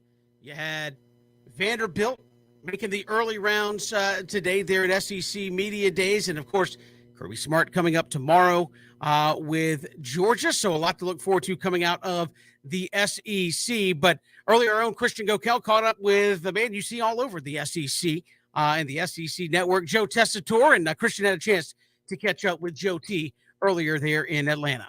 I don't even know if I have to introduce you, but I will give you your gist dues. Sure. Joe Tessitore of ESPN, kind enough to take some time, covers everything from boxing to the NFL, college football. You can hear his voice all over ESPN's networks, and one of the best in the business, kind enough to sit down with us. But I know this is where his heart is. Yo, there's no college doubt about football. That. This is my passion. Oh, I got you. Not just college football, but SEC football. I've been covering this league and embedded in this league for so many years now. And, having been on the ground floor of conversations, I mean, I can remember Commissioner Slive, God rest his soul, even approaching me a year before we started the network and talking about the plans and having conversations and advisement and counsel, and day one of even getting the SEC network off the ground. And obviously it is my passion. It feels like I'm home when I'm at SEC Media Days. I'm around the SEC. These are my people. This is the league that I want to be in for the rest of my career.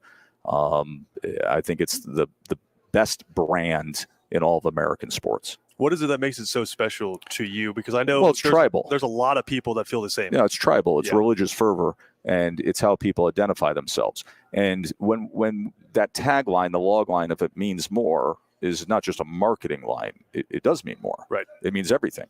It's a conversation 365 days a year. And I hate disposable events. I don't go for one of 162 Major League Baseball games or a random NBA game on a Tuesday night where a player feels like he can't play, right, or there's half-assed defense. I want things to always be special and meaningful and passion-filled. Well, that's every second of every game in this league.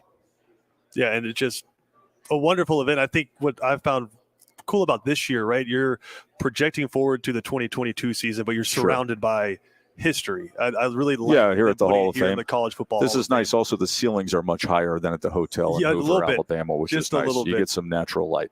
But we are here, and this always feels like it's the beginning of the 2022 season. I know we've been looking at so much of the college football as a business and as a structure, but now it feels like we're narrowing down and focusing on, and I feel like it's been unfair to them, but focusing on the players that are going to be on the field this fall. Everybody in endemic media does this in every sport, in everything.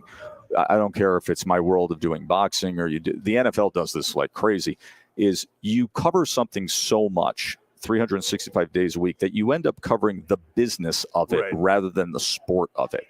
So you end up covering NIL and conference realignment and this and NCAA jurisdiction, and you end up covering free agency and television in the NFL. And this, it's like you forget why fans care about it. They care about it because of football and football players. So getting to a week like this where you can talk about previews and who's going to be good and this player and that player and the rosters and the matchups and the rivalries is really a great relief. It really makes you feel like, oh, my God, I'm a fan. Wow, I can actually talk football. So I've concentrated a lot this week on doing that and continue to do that as I anchor through today. Well, let's do it. Alabama on the docket today, and we always know when Nick Saban's rolling through because the fans get here much earlier than he does to see them walk through just the entourage. 5 seconds. Absolutely. Looking at this team, probably the best offensive player in the country, best defensive player in the country. Best player in the country. Ridiculous. Probably should have been in New York last year. Should have won it. Do you want to show me? My heart is so happy right now.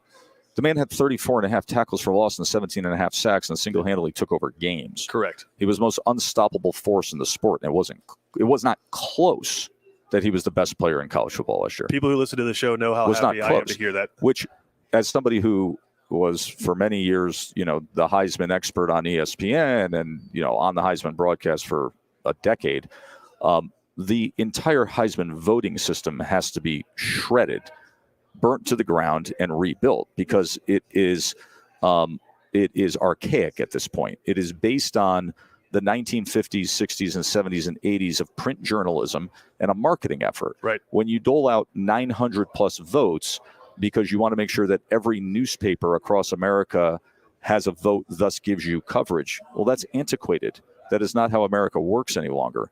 And you don't have a voting block that really is monitoring the sport properly. So you're taking people who really know the sport really, really well, and you're watering down their vote to just the masses, which means that the default becomes who's the best quarterback playing on a championship caliber or championship team. And sometimes it feels like who's the guy who you don't get fatigue from, because like say Bryce Young this year, you're leading into it, he's got all the talk, but then the guy who gets hot week 5 or 6. But the voting system of the Heisman is absolutely absurd at this point. I have great respect for the legacy of the award. The people who run it are excellent. Sure. The brand is excellent. The voting system has to be blown up. It makes no sense. Zero. But with those two guys booking offense and defense, Alabama odds-on favorite to win the national championship. Yes. Do you see anybody pushing them in their division? Yes. Anything can happen. On October 8th, Texas A&M can beat them. LSU can beat them. Any team in that division has enough talent to pull it off. Auburn was one single play away from beating them last year. And Auburn needed, Alabama needed 10 different plays to go their way in order to pull that out. Anything can happen, and especially if number 9 gets injured. Right. All he has to do is miss one game, and you don't know what's going to happen. Jalen Milroe is going to come in and, has no experience, has physical gifts and assets, but has no experience. Now, we are a Georgia affiliate, and we're talking about just the storylines and the narratives around these players that we love to cover. And the story of Stetson Bennett, I feel like a lot of people really started paying attention last year once it was solidified that, hey, he's not giving this spot back up to JT Daniels. Right. But he's coming back for another year as a defending national champion quarterback, and still, even in his own fan base, hearing chirps about I was broadcasting the spring game when Carson Beck went out and had a wildly successful first half, and you could see it happening. Right. Guy just won a national championship. Yeah. Isn't that the goal? Yeah. Isn't that what we're trying to do? Like, I don't care, 5'10", 185 pounds, former walk-on with a postal hat on. Right. Won a national championship. So you give me all the 5 stars you've had over the last 30 years. Don't give me one of them. Matthew Stafford's one of the greatest quarterbacks generationally to play this sport. Aaron Murray is a phenomenal talent. Just this guy won a national championship. Joe, before we let you get out of here, just a storyline that you're thinking about, right, as you're driving into work that's kind of spinning around in your head. Yeah. What are you excited about, thinking about as we're heading towards this season? This is one of the best quarterback leagues it's been in many years. And yet, even with that, there are a few guys out there who may be some of the best quarterbacks in this league who aren't even here this week in this building at Media Days and haven't even officially won their starting jobs yet. But the quarterback talent in this league is supreme right now. Supreme. And beyond Bryce Young. I'm telling you, KJ Jefferson could be way next level with his physical gifts. Same with Anthony Richardson. Other guys who are playing in systems like Will Rogers and Hendon Hooker are going to put up video game kind of stats. Guys who haven't solidified or nailed down jobs yet, like Zach Calzada, Max Johnson, or Haynes King, I think or Jackson Dart, I think are going to have excellent seasons. Guys are going to take losses. Sure. Some people are going to lose. But I think you have as good of a quarterback league as we've ever had. It's interesting when Spencer Rattler comes into your league, and nobody's even talking about him enough. I just meetings. Didn't even say his name. Right. And I think he's going to be incredible. Stogner, his tight end, too, is going to have a huge year. Joe Tessitore, ESPN, SEC Network, kind enough to take some time with us, man. I know you're busy, but I appreciate the time. Thank you, Christian. Be well. That was Joe Tessitore with our own Christian Gokel there at SEC Media Days. So much more to get to here on the show. We're coming right back. It's 3 and Out all across the Southern Pigskin Radio Network. More 3 and Out on ESPN Radio Coastal Georgia. AM 790 and FM 103.7 is on the way. Presented by Walker Jones, South Georgia's automotive superstore and home of the lifetime warranty. And then along came Walker Jones. Mom and Dad drove a Chevy. Chances are your grandparents had a Chevy too, generation to generation. No matter which one you choose, Chevrolet's 110 years of service and quality shines through. And the best place to buy that new or pre-owned Chevy is Walker Jones Chevrolet. Walker Jones will take care of you like good friends and neighbors should. After all, Walker Jones is the home of the lifetime warranty at no extra cost to you. Lifetime. Find new roads with Chevrolet at Walker Jones Chevrolet, Memorial Drive in Waycross, and online at walkerjoneschevy.com. Some restrictions apply. See dealer for details. And 7/31/22. Walker Jones. Walker Jones. Get the best deal from Walker Jones.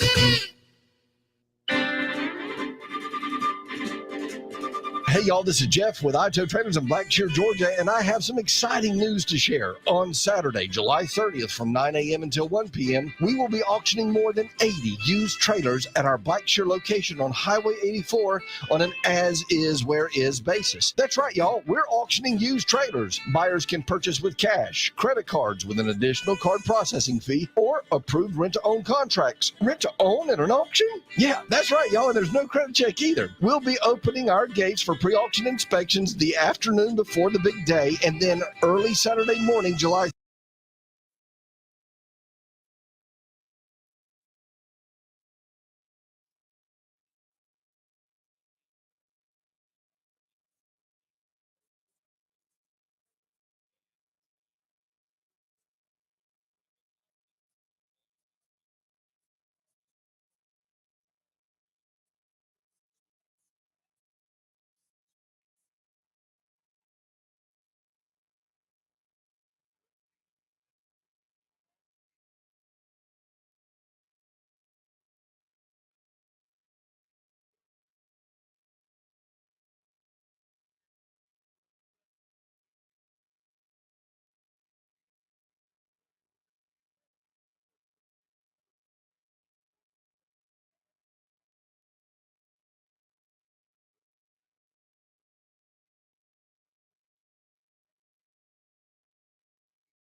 With you, thanks for making us a part of your day. Our own Christian Gokel there at SEC Media Days this week in Atlanta, Georgia, coming up tomorrow on the program. But we sent it out to Christian Gokel. Had a chance to sit down with, now he's in a class of two, him and Stetson Bennett, former Georgia quarterback and national championship winning quarterback Buck Bellew chats with our own Christian Gokel. Welcome back into ESPN and Coastal. Christian Gokel coming to you live from the College Football Hall of Fame here in Atlanta, Georgia. A little bit rainy outside today, but the king is here. Nick Saban has arrived at SEC Media Days, so obviously that's going to dominate the storyline. The Heisman Trophy winners walking around, and the most dominant player perhaps in college football, and Will Anderson making the rounds as well. So just an exciting day here at SEC Media Days, but we're joined right now by a legend, not only of SEC football, but of radio as well. Buck Bellew, Georgia national champion quarterback from 1980. Kind enough to take some time. And of course, you can hear him on 680, The Fan, our Braves coverage as well. People down south listen to you all the time. So, Buck, we appreciate you taking the time, man. Exciting to be here because it feels like the start of college football. Yeah, it really is the unofficial kickoff, right? That's Right. what they say. And I tell you, when Nick Saban and Alabama show up, people pay attention, obviously. I'm a little disappointed the Alabama fans didn't show up in mass today over in Birmingham. Man, they're killing it in that hotel lobby waiting on Nick to show up. I know all those Alabama jerseys that I see walking around Georgia typically. I figured they'd be here, but I guess they're sleeping in today. Still licking their wounds from that national title game. That's what I was going to ask you. So it's a weird dynamic, right? Georgia defending national champions, but it's SEC media days. So I know Nick Saban coming in here as the defending SEC champion. And I remember right after the national championship, that was the first thing he said. He was like, I don't want this team to hang their head. They're still SEC champions. I find that really fascinating and probably something that old Coach Saban is going to pump up a little bit. Yeah, and I think Nick's probably glad that they don't have Jimbo Fisher and Texas A&M showing up on the same day. We've got multiple teams here, but how do we not let Jimbo was liable to take a swing at him for the best I can tell from what he was saying a couple of weeks ago. How do we not make that happen here? Exactly. You've seen Bryce Young play. He's making the rounds here. You as a quarterback, what makes him special? Because I know there's been a few players that you've watched throughout history, and I think back guys like Percy Harvin, where it just feels like it's a touchdown every time they touch the ball. For you, what is it that makes Bryce Young so special? Well, just standing next to him a moment ago, my first thought was, wow, he's skinny. Yeah. And he's stature-wise undersized for the position. And I know we spend a lot of time talking about Stetson Bennett being undersized, but Bryce Young is too. So I guess that tells you to play well in college football, you don't have to be 6'4", 225 pounds. He is really good in the pocket. A guy that can he doesn't look to scramble and run with it.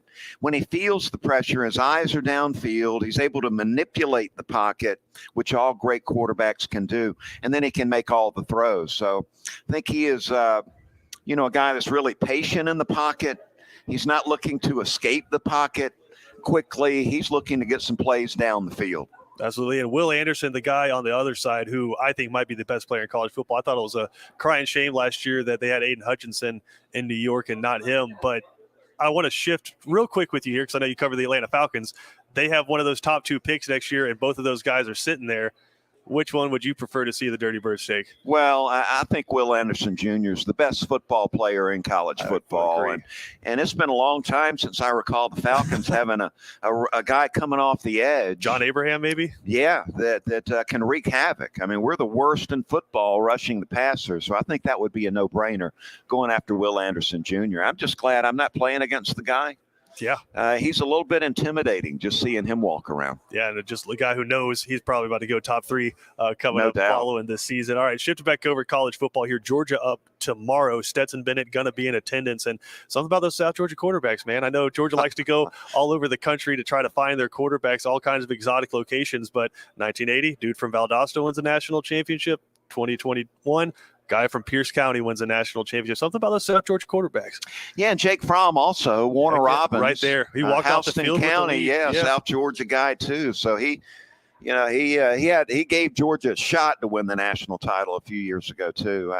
I just think it's a lot to do with maybe we're a little tougher down there in South Georgia. We maybe have to work a little harder to get where we're trying to get in South Georgia. Not as many quarterback coaches walking around Blackshear as you get here in Metro Atlanta. But I do believe it is one of those things where you got to be tough to survive down in South Georgia with the heat, the humidity, not as many advantages as the kids up here in Metro Atlanta. I just love the story with Stetson, the story of perseverance. And I've always been a sucker for that one. Seeing a guy toughen it out, hearing criticism, doubted all along about his size mainly, and then he's still able to believe in himself, go out, earn the right to come back to Georgia as a scholarship player. It still sort of burns me up. People are talking about the walk-on Stetson Bennett. I mean, we're talking about 5-6 years ago at this point in time. He is one of the top quarterbacks in college football. And I don't care what those preseason magazines are saying. Seeing a lot of these quarterback rankings where Stetson is barely in the top 10 in the SEC. And you look at some of the national publications that are out there right now, he's like in the 30s. I saw one that had him in the 40s, which is, they must not be paying attention, because when you look at the advanced analytics with Stetson Bennett, the total QBR. Oh, yeah. He's top 5 in college football last season. I think him and Hendon Hooker were right there with Bryce Young.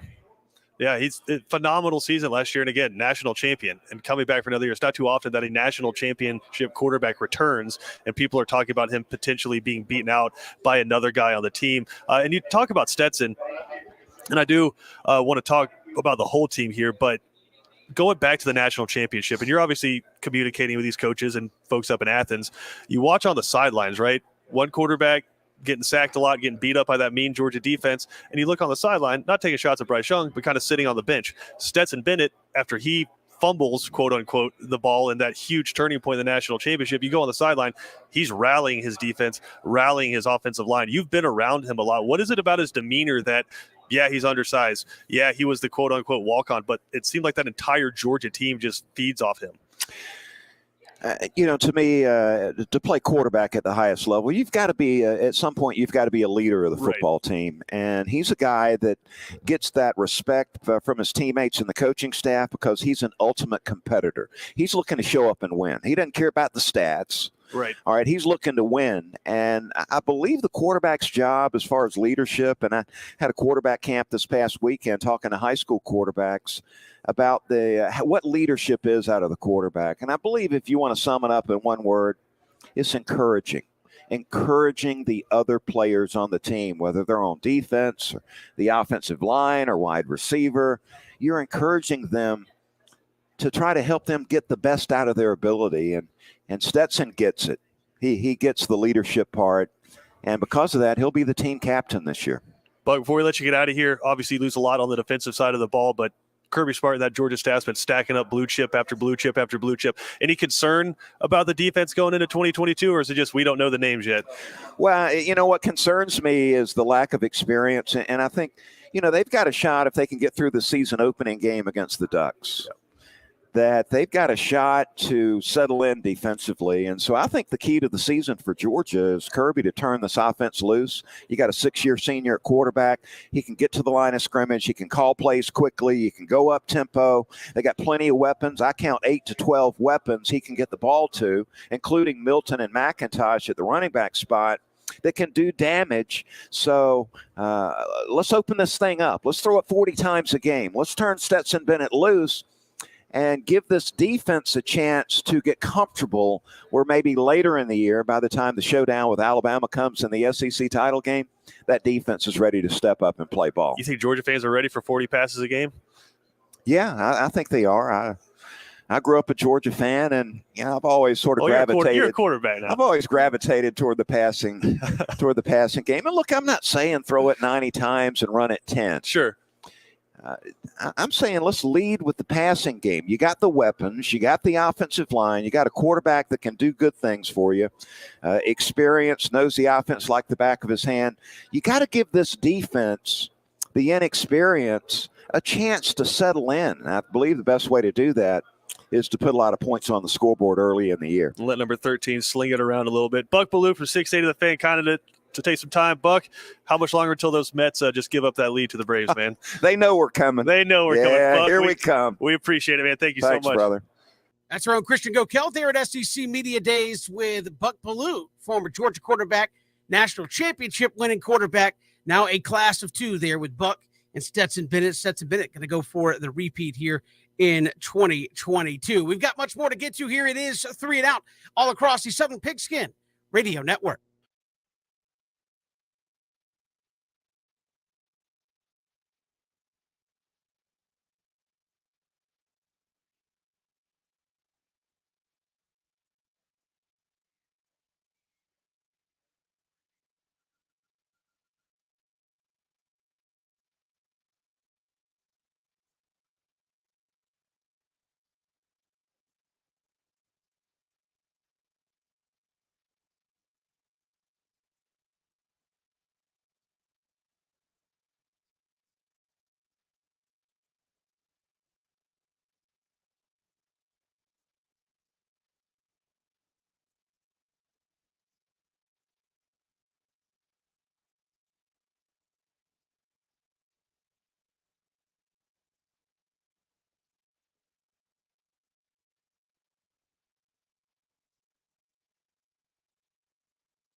All-Star game coming up a little bit later tonight, 7 o'clock with the pregame coverage. First pitch at 8 p.m. Going to be Kershaw and Ohtani. Ohtani said he's not pitching tonight for the All-Star team because he's supposed to pitch on Friday against the Atlanta Braves. So that's good news. If you're a Braves fan, you'll get to see maybe more than you want to see of Shohei Ohtani there on Friday. But we got the All-Star game coming up tonight. Also, Ben, SEC Media Days. You got Georgia tomorrow. Mark, defending national champs, going to be in the building, and a lot of people are going to be excited, I think, to see him. And obviously, talk about how do you transition a program that for 40 years was the hunter, and now they're the hunted. Kevin, if you are the College Football Hall of Fame, if you are the city of Atlanta, you couldn't have scripted this any better. Guy in Kirby Smart who, look, I mean, he was chasing a lot of things. You're talking about getting Georgia out of this. They went from 5-star players to 5-star culture. Now they got the national championship. I know he's going to be heated because he can't wear a visor tomorrow. I mean, it's in his contract. Look, Kirby, no visor. But it's going to be incredible. I mean, Kevin, we're a couple of years removed from, Alabama walking in with their national championship and Georgia having their SEC championship. Now, Alabama has their SEC championship and Georgia has that vaunted national championship. Kevin, I mean, I don't know if it was a monkey, a gorilla. I don't know if it was an Eskimo. I don't know if it was the missing link, but 40 years is a long time to, definitely exercise some demons. But shout out to them Georgia Bulldogs. The year of the dog was definitely in 2021 with what those guys was able to do to get some redemption against them guys from Tuscaloosa. But yes, Kevin, I got to say it, Kevin. Look, I don't know when we're going to Vegas, but we're going. I mean, this time yesterday, I said Ronald Acuna. You said, nope, it's going to be Juan Soto. And I don't care if he got, Old Man River or whatever you want to call Albert Pujols, Kevin. We're going to have to get you a 3-piece suit. We will let you pick it out. We'll let you pick the color. I don't know if you can count cards, but outside of the bowl game, those we're going on from year on out. When it comes to the, Las Vegas, we are going to Vegas. We are trying to win some money because Kevin Thomas called it Juan Soto, your 2022 Home Run Derby champion. Well, I mean, everybody gets lucky, at some point. It's quite really how I look at it is, hey, I had a 1 in 8 chance of getting it right, and I got it right. So, Juan Soto gets it done. Again, a lot of people were giving Acuna, a lot of flack because he didn't perform well in the Home Run Derby. And Ben, you and I talked about this yesterday. Look at the size of Kyle Schwarber and Albert Pujols and Pete Alonso and Juan Soto is 230.